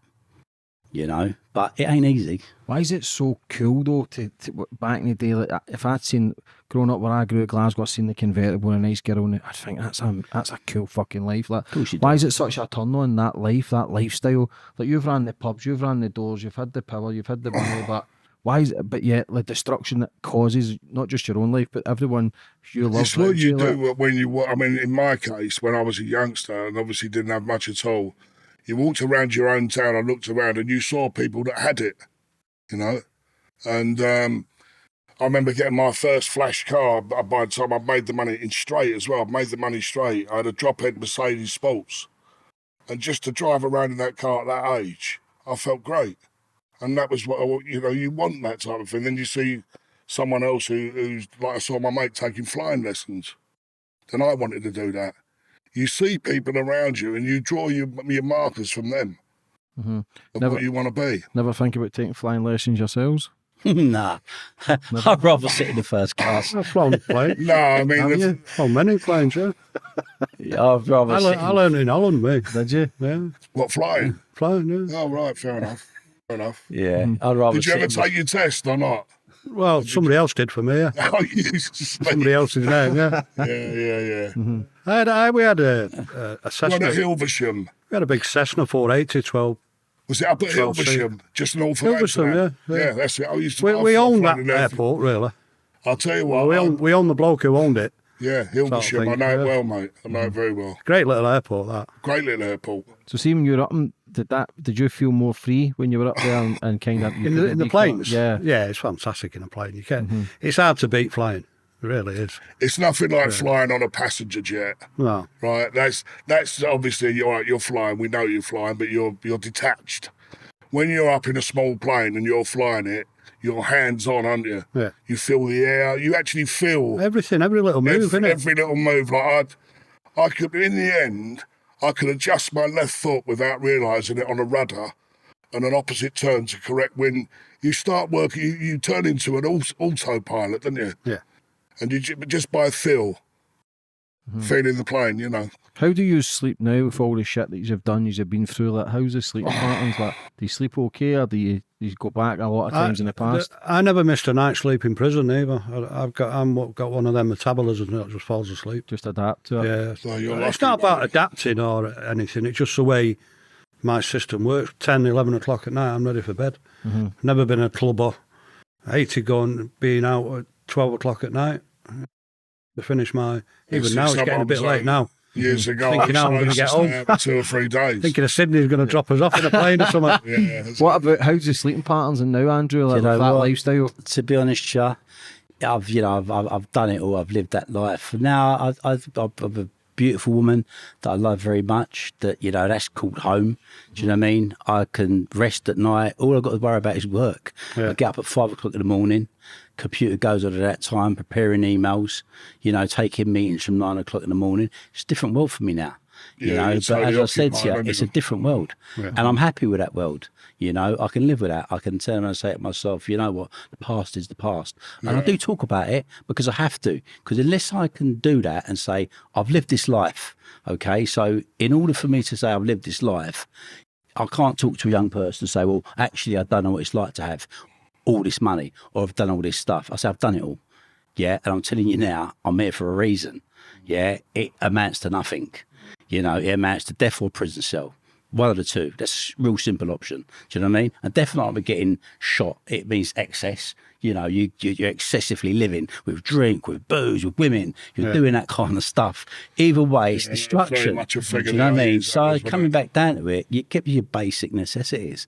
You know, if you can have a beautiful roof over your head and you can strive for better things, and you've got someone right by your side, and you've got your kids and people that mean things to you, you can lock all that in together, your family, lock that together, you're the richest man in the world. Yeah. You couldn't give me £1 billion to replace that. You couldn't give me that. I had a great day about 2 days ago walking up the canal, looking at the frozen water. You know, and I thought back to when I was inside, thinking, when I was inside, I was wanting to do that. That's what I wanted to do. Get out, get onto my bike, get into the countryside, walk on the moors, do all that. And now I'm finally doing it.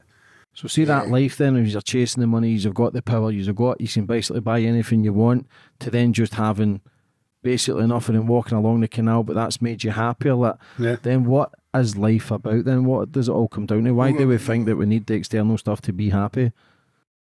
It's a system that's set up, it's called a commercial system.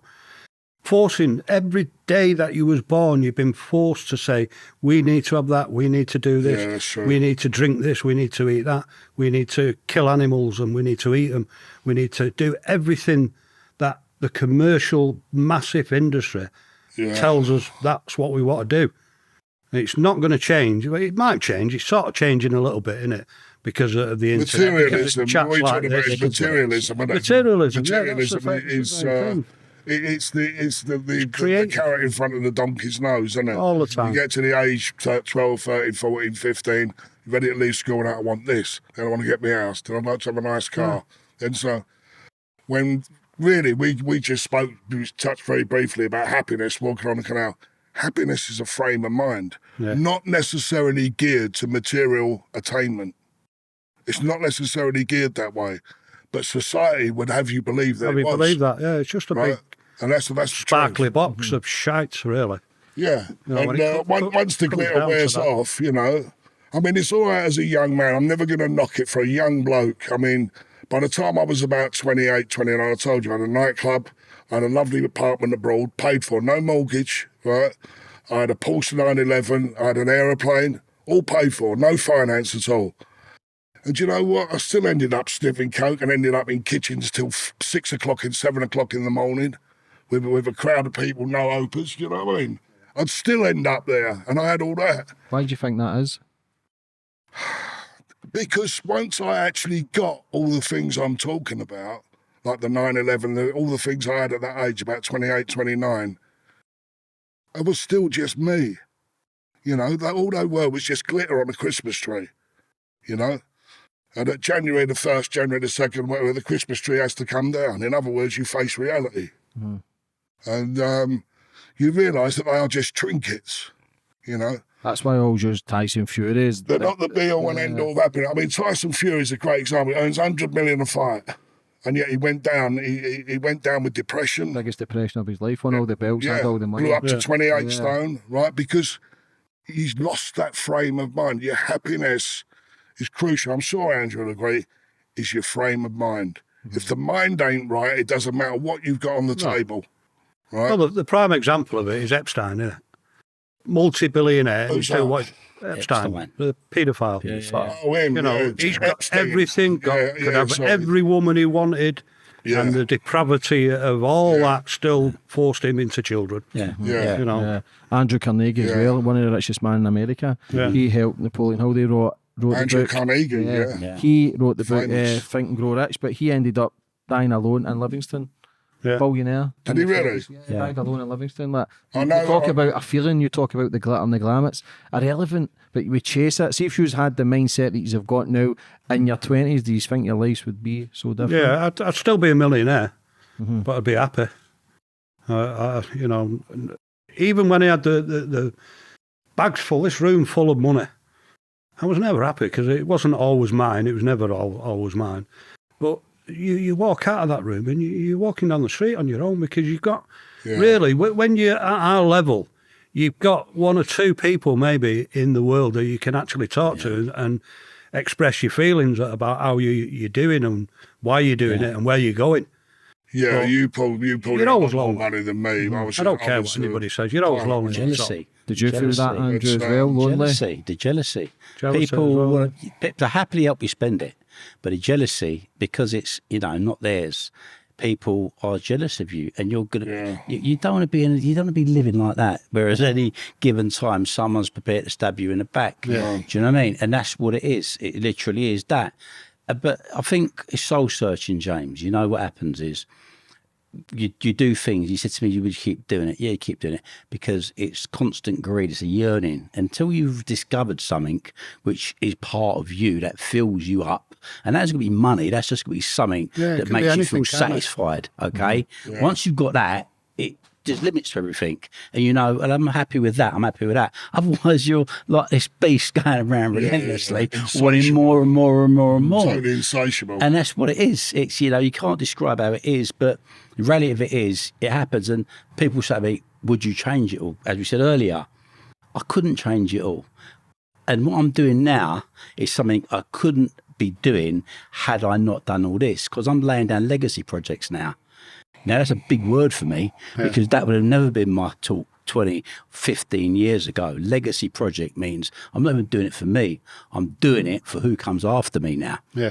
Mm-hmm. Okay. And that's a big commitment to do that. Yeah. So, my mindset has changed, but I had to go through this process to finally get it, So does that all come down to like an emptiness? Like an emptiness within yourself, like something missing, a loneliness, like to create something to try and feel some sort of empowerment? It's a yearning. That's why we do the things we do. It's a hunger to keep doing achievement, satisfaction, gratification.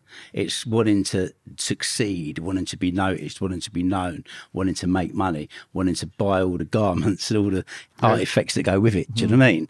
But when you turn around and think, I don't care anymore. I'm going to do me. I'm doing me. I'm going to be the best I can be, and let's see what happens. When you can do that, suddenly you look at the world in a different dimension. It's like putting on a set of glasses, suddenly you're blind before then you can see everything. And it's really simple to work out. I just wish if I'd worked it out when I was 18 years old. Do you know what I mean? Yeah, but no one would have listened to you then. No, you can't listen put to an you old head on young shoulders, can you? As a mature man. You can't put old head on young shoulders. How hard is that feeling like you walking along the canal? You've had rooms full of money, you've had planes, you've had it all, but then that feeling where you walking along the canal, feeling kind of contentment, bliss, like It's just a nice little feeling that I've never had in the past. Having my family right round me as well. I'm a granddad now, but I'm also leaving my own legacy. In the art that I'm creating. Mm-hmm. I'm trying to create it into a similar way to Andrew. Did you do the Kerslers in Loudon? Kersler Awards? I won the Kersler in thing. Yeah, I did. I won the platinum and the bronze in the same year, 2011. Yeah. What's that? 2011. That's right. Yeah, we went to that hall, didn't we, Costler. to be presenting them. Do you remember? Yeah. That's right. Yeah, I got. It's the Costler for Award. literature. 27,000 entrants for Personally, paintings it's hard to and win. It's really hard to win. I won the platinum, the first prize of it in 2011, and I won in the same year. I won the bronze prize as well. I had a bronze and a silver. How did that make you feel? Was that the first time you'd achieved something? Well, it's the same year that I got my degree as well. So, it was a big party. That the governor still wants me back there to Loudon Grange. Gareth, do you remember him? Yeah, Gareth and Neil, was it? Martin O'Neill. I only knew Gareth as the governor, As it happens, he weren't a bad bloke. Yeah. He used to come round to me because I was supposed to run the magazine and I did a load of literature. I was always in Inside Times, I don't know if you remember. But I was in there. I won that as well. I did a competition in that. I was in there near enough every week. Double page. I was the most widely read writer in the English prison system. Yeah. And I'd do articles, send them off to Inside Time, thinking, they might get in or whatever. You're lucky to get one in, if you're lucky. And I'm getting in them every week. It's mad for what you guys have done in the past. I won 3 Kerslers. What you're doing now from the writing, the paintings, the things, the speaking you're doing with kids. You don't know what talent you've got until it's been tapped. No. I never considered myself a great writer, whatever. Then I started writing, and obviously at first I weren't great, but I showed potential. And then gradually over 2 or 3 years of writing articles, political comment, so on and so forth, I just obviously become good at it because I won 3 Kerslers and I got in the inside times near enough every week, didn't I, Steve, at one time? I was always in there. So everything you've done in your life, what would you say was the happiest moment? The happiest moment? God, that's a tough one, that is. Crime-wise or personal? Both. Anything Right at a across the moment you board. felt as if... Personal, "Do you know what, I'm obviously, happy." having children. I don't think you can pick one moment out, can you? Well, children, innit, I suppose. In general, there's That was my happiest time, having kids and yeah. and now grandkids. You know, Show your age, Stevie boy. well, I show don't your care, mate. age. I'm happy to be alive at this. Yeah, Fucking that's 60 right. odd Out of years old, prison. 64 years old, and Yeah. Yeah. got grandkids. My next target in life is to see great grandkids. Yeah, you'll You get know, that. 20 years away. Yeah. You know, What about that's you? my target. I've got a grandchild who's 16, so I'm not far off it. You're all right. Yeah. What about I'm you, not far Andrew? off it. When was a moment, like even if you're doing graft in Jamaica, if you were out of prison or your things you're doing now, did you ever feel, do you know what, I'm happy? Do you know what? And this may be sound completely insane, right? Hold this space because the best is yet to come. Do you know that? Of all the things I've done, I've done You'll be a few. expected that I've now done a from you. few things. You'll be I've done a few things. Believe me, but now, believe it or not, I have a feeling that the best is just yet to come. I'm with you there, mate. You know. And anyone you say that to, they say you've got to be mad. You're mid-50s. How can the best be yet to come? 50, It's I'm about 64, mate. It's going to come. It's on its way. I'm not Do you know what I giving mean? up. I'm just starting. How much has belief No, it's all right. come a big part of that to then believe that the best days are yet to come, believe that you can change the game? Like, how much does the belief system come into You play? belief in your mindset is what actually predicts your own future. If you get something in your mind and you're dedicated to it that much, not just a fly-by-night thought, but really concrete, then you will attain it. You'll turn it into reality with a bit of luck.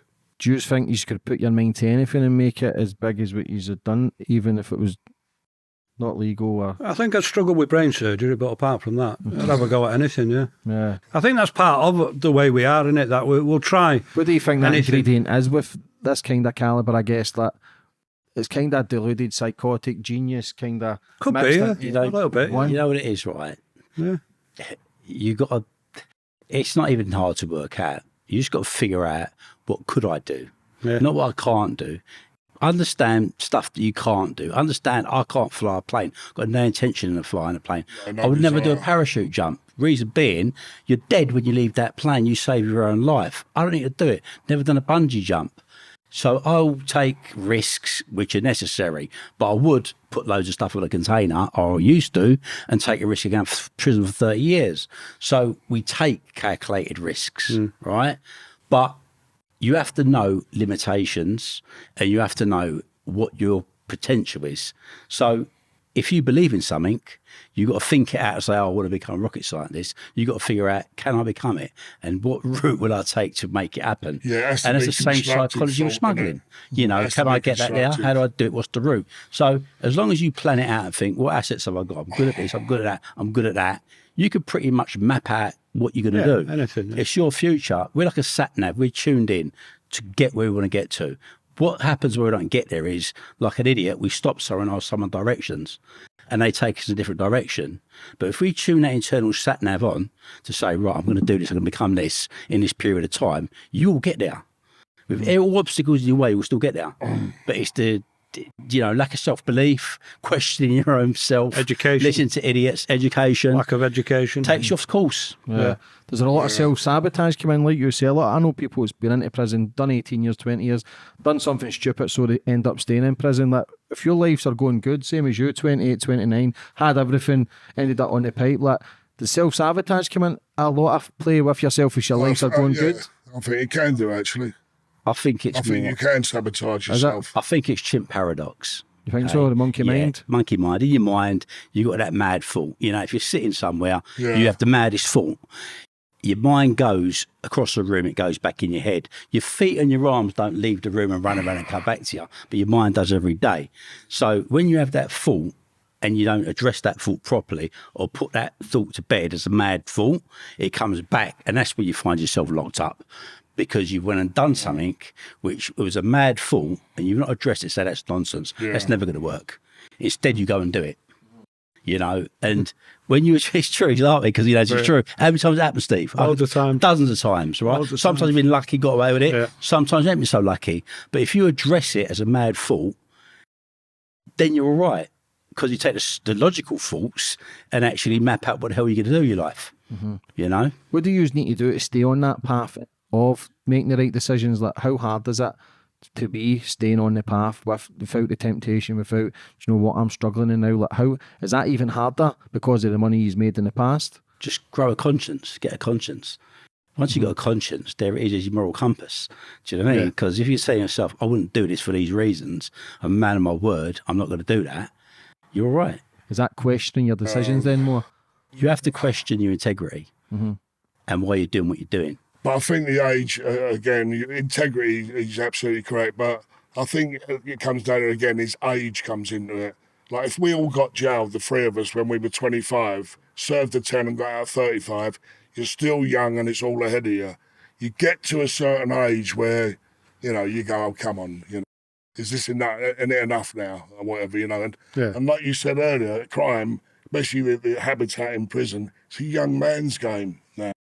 It's a young man's game. It's not for people our age. No, it's a death sentence for people our age. Exactly. Yeah, that's it. You know, so age does definitely have a bearing on your outlook Do you for know the future. Do you know people in your age though that have ended up back on the game in their lots of 60s? people, Loads. yeah. Loads. Seriously, I yeah. honestly don't know anybody my age who was like in my age group at school and that. People I still know from school and that.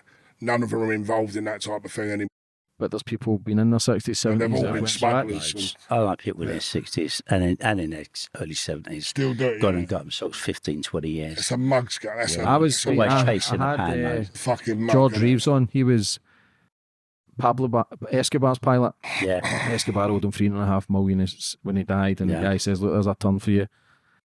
And he says, "Fuck it, you make 20 million." He done it. Took a ship into Australia, an extra 20 stretch, Yeah, just that's get out it, at 74. Like, Yeah.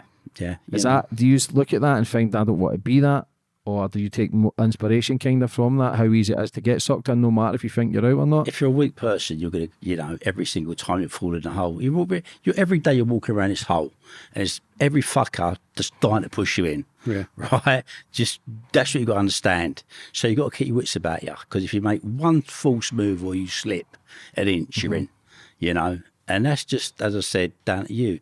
You have to have integrity. You've got to, you know, be strong, and you've got to make a decision and stick to it. That's it, you know. And that's the fence. Put the fence up. How that's long it. you got on your license? 2 months. 2 months, yeah. What about you? Are you done? No, I'm another year and a half. What about I'm same as Steve. 2 Have months. you had a- coming to the end, lads? Like, Yeah. you going? Is it that? Will that ever become a release, like a relief? Something's took off your But shoulders. they wouldn't like- let me travel. I don't know about, because I've heard stories of other people edging towards the end of their licence period being allowed to travel. They would not let me travel till the very last day of it, for obvious reasons, you know. Yeah, you were a pilot shit. Yeah. You know what I mean? Yeah. But I don't know, helps it. no, but all right, you might have. Yeah, perhaps I'm not that surprised. Perhaps not. Do you question that though, as if to say, like, Oh, I why, did why, question why it. I me? actually- As I if actually it's like, said- done by, but end of I the actually day, said to my probation officers, have you got it in for me? Right? And they said, seriously, they said, we have recommended, but we've got no reason to lie to you, that you can travel to Tenerife. So I used to live there, and I've got a lot of friends there, and I lived in Tenerife. And I went, all I'm doing is going over there. You know, one of my daughters was born over there. And she said, it's the Home Office. The Home Office have come back saying, not hoping it helped, no chance. because we not shot hash from there. at And I this said, point? you sure you're not shifting the blame? You know, but both of them said, you know, no. Do you play, can you play the victim sometimes when you genuinely feel as I if you have did. changed? I did a little bit on this last one with probation. I put official complaints in and all that. And then when I sat down in the cold fucking light of day, and I thought, You do you know thoroughly what? If deserve I was it. probation, I wouldn't have fucking given it a chance. No. That's why I'm laughing at Sid. He's hard Also, done by I don't know not if getting. you experienced this, Steve, but even when I was serving, as the last 2 years, they let you go to DCAT, don't they? Yeah, I never got that. No, yeah, well, you didn't. But I did, right? Even before I went to DCAT, I was in a prison called The Mount, where I still got a day release twice a month or something, right? Every single time I got to the gate to be let out, Right, yeah, it'd be like 4 of us. What they've gone. Right, yeah. Sorry, mate, mess up with the paperwork. Back to your cell. So much so that the governor of the Mount Jail, when it happened to me about the 5th time on the trot, you know, I got my brother waiting outside. They come to take me to have a nice bit of steak and chips and that, right? The governor of the jail, when I'm not having this man has been victimised, right? Said to one of the screws on the wing, go and get your civilian clothes on, you'll take him right out for the afternoon. And he did that. He was a good man. But every single time, you know. Yeah. Can you feel like a victim, Andrew? Listen, right, I told you, I was a career criminal for 30 years, James, and one thing you realise is every time you go on trial, you're as guilty as sin, and you create this defence, you tailor it as best as you can, and God forbid you go down, right? The defence is so wrapped up in your head, you've actually convinced yourself you're innocent, right? And that's a fact. Every criminal does it, right? And this is the mindset we give ourselves. So we do poor me, poor me, poor me. And then, you know, the light bulb went on and thought, hold on, so the police stitched me up. What did I expect was going to happen? Yeah. Do you know what I mean? Look, I've been doing them for years. I'd been running around in circles while they're sitting outside my house, eating sandwiches and drinking cold coffee, looking at a beautiful house, beautiful cars, beautiful women walking out of there, going to lovely restaurants and eating for all these years and years and years. Could I expect any less? What Do you know he's what I mean? saying, What the fuck? Come on. Why Do you know what I mean? So, victimised me? I remember a bank. fair play, it's the game. I was on a bank fraud trial. I tell you when it was exactly September 1985. And I basically set up 10 accounts in Barclays Bank, cross-hit the checks, and I took them for about 100 grand. It was a lot of money then, right? And I went to court with 2 defendants, and me and my barrister, we had the jury laughing, you know, we were quite a good team together. And I walked out after not guilty, right? And one of the cops came over to me, detective superintendent, and he said, you were lucky there, right? Don't think your luck ain't got away. I went, let me tell you, I said, Barclays and all the other banks earmark 0.5% on the interest rate to cover all thefts that they know is going to happen before it happened. So it's my duty to take the money. Because if I didn't take it, Barclays would have kept it. And he went, right, with that attitude, you know, that's it, mate. You know, he really had the ump. But it was actually true what I was saying. Not surprising. No, but it was actually true, though, what I was saying. You know, they knew you were going to take the money before you took it. Yeah. So you had to take it. That's the point I was making. Anyway. Yeah, I heard that. I don't think it went down too well. No, I wouldn't have done. No. With these look back and you talk about your life and stuff, does it still bring back emotion and memories where you think, fuck me, look what a ride? Not anymore. Nah. It's a long time ago now, isn't it? My particular crime was 30 years ago. I'm happy with my life. What's it, see when you say you get rooms full of money, like how much money was counted out at some stages? Hundreds of millions. How'd you lose that cash, Steve? No, it wasn't mine, was it? It was Colombians and... But how did it, like, I'm just trying to get my head round, because, I mean, I had bags that contained like 200 grand or 150 grand in, not rooms full of money, right? No, we had rooms full of money. I admit that. But I had troubles with $250,000 in this country.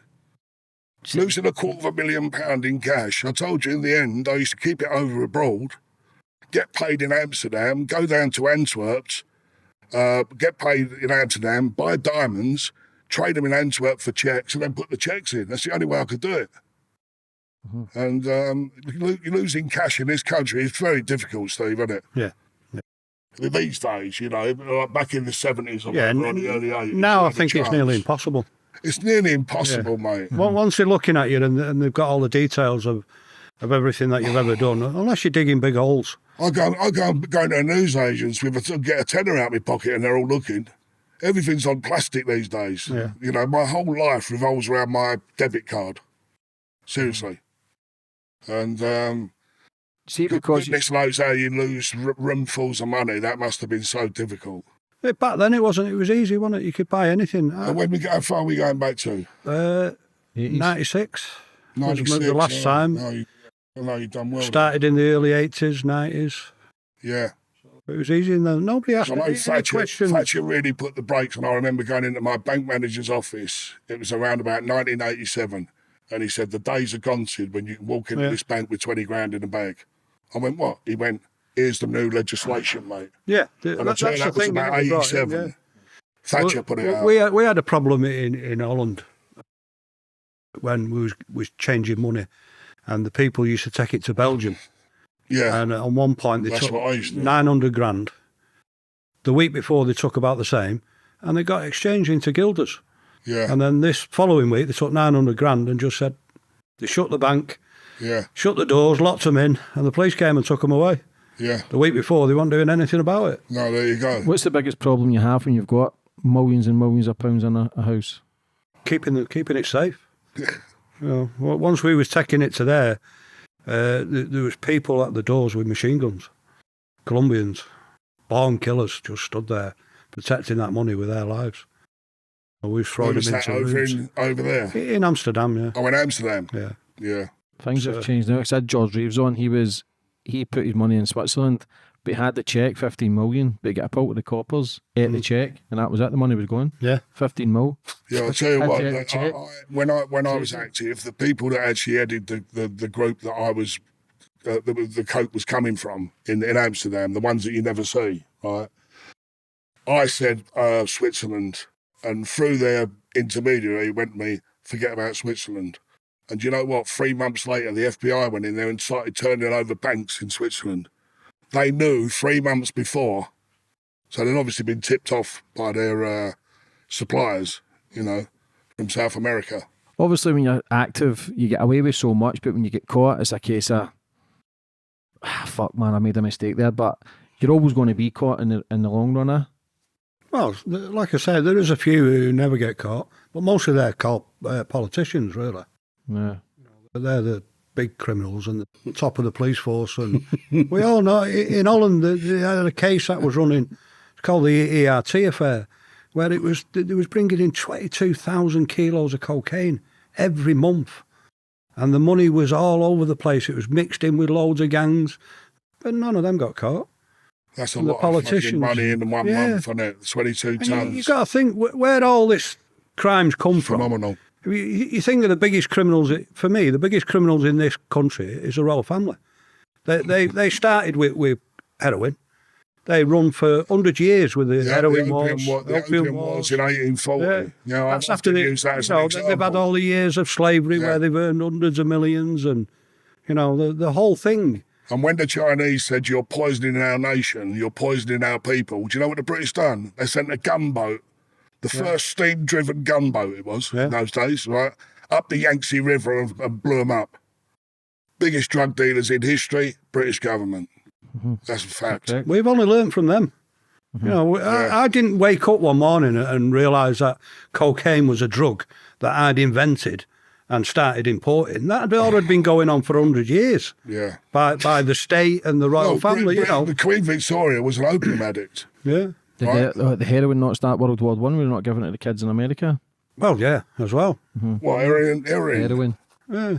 No, that was down to not trade treaties, arms treaties, when it was.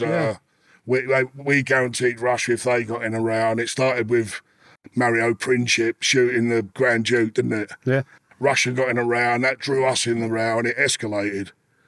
To my knowledge, it was anything to do with heroin. If you think about the biggest landowner in this country, the Duke of Westminster, he had how many 9,000 opium dens in London? Grosvenor, yeah, all round Limehouse way, weren't they? Most of them. Yeah. So we're just run-offs from them, really. How much corruption's involved with the drug game? No, it's completely corrupt from top to bottom. Yeah, I weren't from top to bottom. know, to be honest with you. I didn't know any. I just moved the stuff, and my people over in Amsterdam told me certain things, but they never ever once mentioned that there was politicians involved in it. Further up the scale. Mm-hmm. Well, you now got politicians dealing in cannabis, haven't you? But when you've got an industry, they reckon that the total drug industry, right, is estimated to be $500 billion per annum worldwide. That's the total drug industry. Now, look, you're not going to have a kitty that's 500 billion strong without people at the top getting their beaks wet.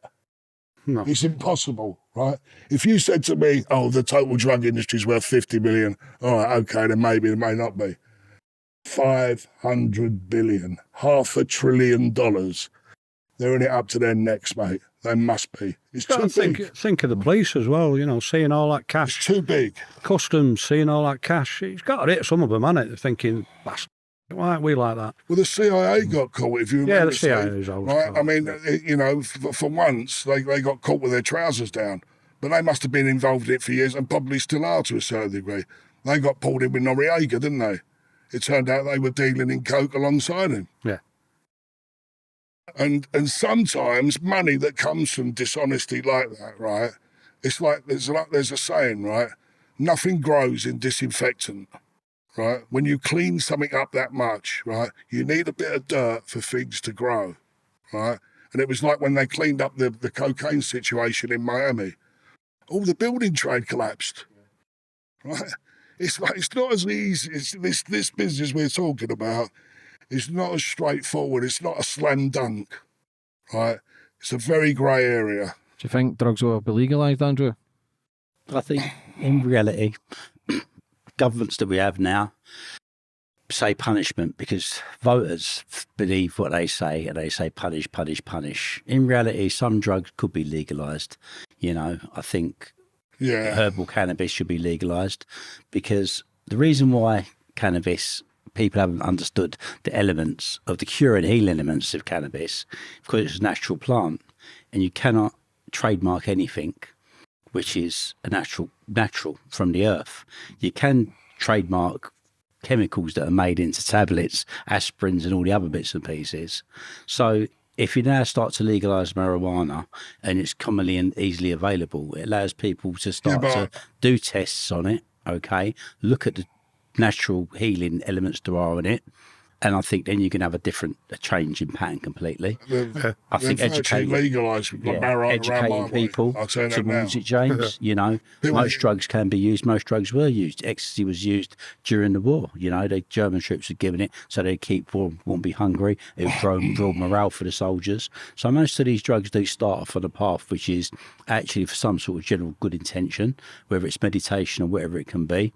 And some of these drugs do actually heal stuff, like, you know, there's potential talk of, you know, Parkinson's disease being, you know, cannabis works. And stuff like this. Yeah. So I think it won't happen now. I think marijuana could become legalised in my lifetime. It's slowly creeping that way. Yeah. Don't think the class A drugs if you got caught on the street with a handful of marijuana now, you're not going to go to cocaine will. Because too much political pressure, too many votes. You know, here's the bad guy. More prisons, more police on the street, you know, give us your vote. It's one of them ones, isn't it? It's hard to win elections when you go on a low crime rate thing. When you say we're going to be easy on crime or we're going to de-legalise, it's not a vote getter. A vote getter, sadly, is bang 'em up. That's what the vote getter is. And as far as marijuana's concerned, virtually in this country, it's been decriminalised. Yeah. There's people around my way I know that have been caught with 2 or 3 lights growing their own plants. And up to about 4 lights, you get a caution, they take the goods away. They don't even go to court. Right? Yeah, you've got to try and legalise it. I mean, it's illegal in America. How many states? Loads. But it's coming here as well. The first marker you've got to look at is that when the Theresa May's husband started dealing in cannabis, right? Theresa May, when she was Prime Minister, her husband bought Tate and Lyle Sugar Company and changed it into cannabis. They sell 100,000 kilos a year. And he was married to the ex-Prime Minister. Yeah, it's down here in London. Is it? Yeah, that's our introduction into the government. They're growing cannabis legally for the cannabis oils and all the stuff they sell in chemists. There's a spray that you can get for Parkinson's called Sativax. Yeah, that's 50% CBD, 50% THC. Yeah. That is sold by the company that was owned by Theresa May's husband. Oh, fair enough. I didn't know that. So, He literally turned Tate and Lyle sugar producing company. Yeah. He bought the same greenhouse space as 55 football pitches. Yeah. In Billington, is it, in London? It's up for Canning Town, Silvertown. Somewhere there. And he's dealing in over 100,000 kilo of cannabis a year. Oh, he sold it now. I know there's Tate and Lyle factories on the old Ford Road. Yeah, it's all greenhouses, isn't it? Back to Silvertown. And there was one down the old. So really, what the government's saying there is just get ready. So I think people should. But I think when we talk about drugs and about legalisation, there, really, you got to park cannabis up to one side a bit because it's such a... It's so different. You know, if we talk about, when you talk about the legalisation of drugs, the main ones you were really referring to are smack and crack. And cocaine and heroin. We're a long way off in that. Yeah, they're the two mainstays. You know, the others are all on the periphery. Yeah. MDMA and that sort of thing. Let's talk about the positive stuff that you guys... It's been a positive chat anyway. It's been educational for people. Like, I believe these conversations will be watched 20, 30, 40 years down the line because of the knowledge that's in it. I had a guy on who was in the CIA, and the CIA hire prisoners to work with the CIA to teach them things that they don't know. Like, use men are clearly intelligent to be at that craft. It's just because you end up in prison, people think, that's a stupid way to go. But to be at that level, there've got to be some level of genius and methods of thinking to create that, whatever you've fucking done. But the stuff that you're doing now, Stephen, the painting stuff, like, how do people get involved? What's your social medias? Like, what's the plans for the future? At the moment, the only thing I've been doing for the last 3 months is setting up my own e-commerce site for all my paintings, all my prints. I've got hundreds of, I've got 20 or 30 years of paintings that I'm turning into T-shirts, sweatshirts, all that. It's all I do all the time. You had an exhibition, Steve? Yeah, I've had a few exhibitions, I'm not going to be doing any more at the moment, but I just concentrate, Yeah. So all my stuff's on Steve and Me Art. You know, it's all going to be coming up. We've got the lad It's better than the Craigman's efforts, I bet. Yeah, it's proper art. It's proper paintings. Proper, you know, I can spend 6 months on a painting. I remember you at Loud and Grain getting your curses and that. I know how good you are, mate. Yeah. I know how good you are. But that's my target, is just to improve that. And then once I'm in a little bit safer, because financially I'm not safe. I just work and live and do what I do. I've got no vast amounts of money. But as soon as I get into a reasonable position, I'm going to do what Andrew does. I'm going to start using the art to show people that there's a different way. You know, It's not just all about crime and money.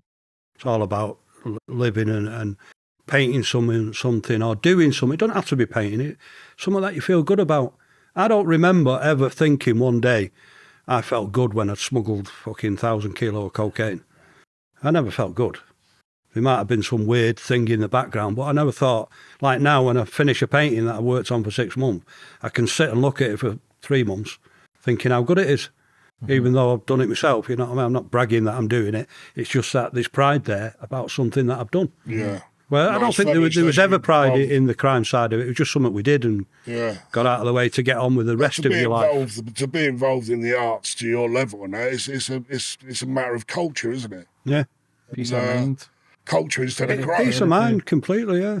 I wish I didn't have to do all this computer stuff and could get back to doing my own actual paintings with oil and canvas, but, you know, there's nobody else can do it for me because it's me who's got to explain why I did them paintings and this, you know. I've got my nephews working with me. But you work with oil painting now, don't you? Yeah, all the time, Yeah, that's it, yeah. What's your social media platforms and that, Stephen, as well, for people to give you a follow? And just follow Stephen Me Art. I'm on YouTube and doing YouTube, teaching people. Stuff, But yeah, Stephen Me Art is where everything is. StephenMeArt.com. What about yourself, Andrew? I know you're doing big things at the moment as well. Yeah, we're gradually moving forward. Maximus has funded us now, basically, to deliver courses. So anyone that's unemployed, part of the Restart scheme, they go to any job centre. One of my companies, White Rhino Inc., do a whole cohort of media courses, from how to make films on your mobile phone, film editing, you know, all the various stuff, podcasting. People can sign up to that. It's absolutely free. The government pays for that for them. We've also got association with Training 360. We've got a large cohort of training courses in construction industry that which leads to jobs and employment, same remit, and also the foundation does mentoring courses. We've just started a housing association, which we look like we're going to get a huge investment in from private fund to start that. Also, I think this year I'm going to be looking at probably getting a film series off the brand. So, you know, a few things happening. Amazing, brother. What about yourself, Sidney? What's your plans?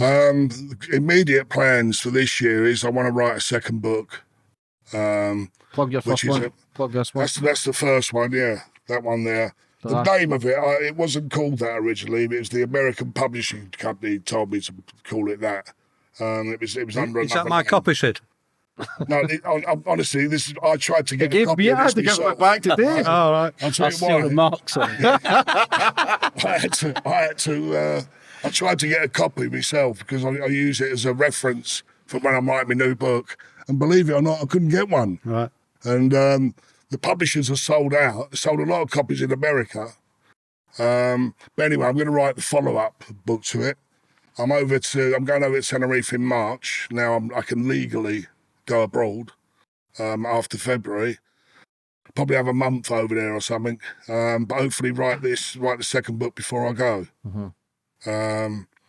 So that's my immediate. Anything long term and that, like these two, I haven't got plans like these two have got. How are you going to feel? Because with the last podcast, that you always get out, but you always get sucked back in. Always out, always sucked back in. No, that's about the first time you'll be. The first time you'll be away. Yeah, but you see, it comes down. We're back to it again. It comes down to age. If I was sitting here after what has happened, and I was 35, 36, 37, I'd say, fucking bollocks, let's have another go. I would. That'd be my attitude. That would be my attitude, right? Yeah. But my age now, come on. Suddenly you're going from doing something that's maybe considered slightly heroic to a joke. Like you mentioned, the bloke just now, 74, he's still doing 15 in jail. I mean, you become a joke, right? It's not anything. You do certain things or whatever when you're in the right age frame, right? But come on, people our age, not so much you're a bit younger, right? You've still got another 15 left in you. You've got another run in you, Andrew. That's what he's saying. He's getting the pilot license back. He's got another sentence That's like left in walking him. around the edge. No, right? But you know what I'm saying? You know what I'm coming back to? Me and Steve, roughly the same age. Come on, mate, you've got to be kidding. Yeah, you know, no chance. You sit there with your grandchildren, like Steve does, like I do, right? You know, probably within 5 or 6 years, I'll be a great-grandfather. To be involved in smuggling at that age, it's just not on, is it? Yeah. For anybody watching, guys, Stephen, you first, that's maybe in a struggle in life right now, like, what advice would you have for them? Just pick something you like doing. The problem with people like us is that we get distracted quickly. We see something, we think we can do it, and we follow it through. Stop doing it. You know, it's hard to say when you're young. You know, everything looks easy, doesn't it? Until you end up with, like we've all ended up with massive sentences. 24. Nothing years, really to 30, show for it. Yeah. You got 30. I've got 24. Nothing to show for it. It's even harder these days, like we've been saying about the technology and what have you. It's only a matter of time with the systems that they've got, especially like that Encro thing. No doubt about it. That was a shock to me because I heard that about it when I was out the Encro, where they started doing the encryption and things like that, and everybody thought they was safe, but all of a sudden they weren't safe anymore. You know, and there's another thing just before we go. It's amazing, that Encro thing, isn't it, when you think about it. The police have concentrated on catching the drug dealers, right? They've got tens of thousands of paedophiles that they've not even looked at yet, but they chose to go straight to the drug dealers, don't they? Yeah, I'll tell you one interesting point. You made a good point there, Steve. One interesting point is it was about 20 years ago. They did a hard focus on paedophile. They set up a false account that had paedophile images and all the rest of it on, right? And 1,250 people that went to it and paid by their own Barclay cards, right? 800 went to court, right? Out of 1,200. Who were the other 400? I'll tell you who they were. They were fucking judges, ministers and all that. All that got prosecuted was the common man. Yeah, as always. Mm-hmm. Right? The mysterious 400. I mean, it was all swept under the carpet. Even the newspapers never reported on it. Yeah. Right? What about yourself, Andrew? Like, for anybody that's watching, you've been in that life, you're out it now, you're doing well, but for anybody that's maybe in a life of crime, what advice would you have for them? Say this, if you can get out before the wall falls off, as I said, you know, stopping out so it's being stopped. And if someone is walking out of prison, you know, I was walking out of prison not so long ago, given £46 discharge grant and a train ticket. And in the space of time from now, we're building one of the fastest growing rehabilitation charities in the country. So what I'm saying is you can do anything, you know, and you haven't got to have experience in what you're doing or background in doing it. I had no, real knowledge or background in doing what I do now, but I had the ambition and the drive to want to do it, and I felt good about doing it. You need money to do it, though.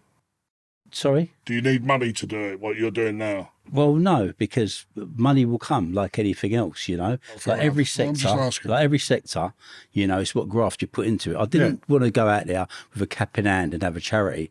I knew that the way it could work was be offering services to, to the prison service, to the government that they need, and they're multi-million-pound contracts. Do you know what I mean, James? So we've done it unconventionally, not by going and saying, please give me your money and put it in a hat. People having hard times are unrealistic about it. But if you've got a gaping hole in a system which needs help, do you know what I mean? We've got the power, the people and the services to obviously plug that hole. So that's called a business. Do you know what I mean? Yeah, good for you. Like anything, give it a punt. Yourself, Sidney, you've had it, you've battled with addiction as well, you've changed that. Like, for anybody that's maybe stuck in an addiction lifestyle just now, what advice would you have for them? The only thing you can say, and obviously my heart goes out, I'm not the type of person who looks down on addicts. There's a lot of people, or society generally looks down on people. Really, you're just a victim of circumstance. And the only thing I would say to them is, and it may sound a bit corny, it may be old hat, but try and get back to a normal rhythm of life. Because what their lives are is getting up in the morning, sorting out drugs to get off their nut in the evening. That's what it's all about. It's their day, the whole cycle. They've got to try and break the cycle, do things like go to the gym, go to the saunas as well. Like I told you, I sweated cracking that out of my system in 7 days, right? Of sweating it in the gym, working hard on the punch bag, going in the sauna, sweating it out, get that shit out of the system. And then, because when the shit's in your system, you can give them all the advice you want, but their brain's not geared to take it. Get the stuff out of your system, and then you will start receiving, you start thinking the proper thoughts. That's what I would say to them. Lads, listen, for coming on today and giving me your time, I very much appreciate it. I think highly of the three of you. Well done, James. For what you've done in the past to what you're doing now. Like, these discussions, I believe, will be watched all around the world because of the knowledge that's in them. Like, this ain't here glorifying it. Listen, we can all have a laugh. We've got to laugh about the fucking mad shit because it's fucked up. Yeah, you got it. Yeah, of but course. for people watching, we're not here to glorify. We're here to try and educate. And you three can clearly do that. You've lived the life, you've done it, and now you're making the changes to better your life, to enjoy your grandkids, your great grandkids. Like, this is what it's all about. I'm the great grandkids. He's still just granddad at the moment. But, would you like to finish up on anything? Wait for granddad. Would you like to finish up You're on on the anything? way, no problem, aren't you? Yeah, just Possible. for people, it's like, he's doing different things. Sid could do the same thing about drug rehabilitation. I'm going to use my art to show people how to rehabilitate, and think. Andrew's showing different things. I'm going to learn off Andrew because he's doing it the right way. I respect doing that. it through the government. That's what we need. We need to stop this thing about people, criminals, and government being two completely independent things. You're not. It's all part of one thing. One of the troubles and society. Listen, I appreciate everything you say, but one of the problems you've got with governments is they're transitional. You could be dealing with a certain Home Secretary. Only there 5 years. Especially the Tories. We've had 3 prime ministers in 4 months. Yeah. Listen, I've got nothing but respect for the pair of you and what you're setting out to do. But people in the power is very transitional. And just hope it goes well for you. I hope you get a Labour government. Yeah. Right, because the Tories, you won't get much out of the Tories, I would have thought. Well, Andrew's getting a bit out of them, aren't you? He's trying. If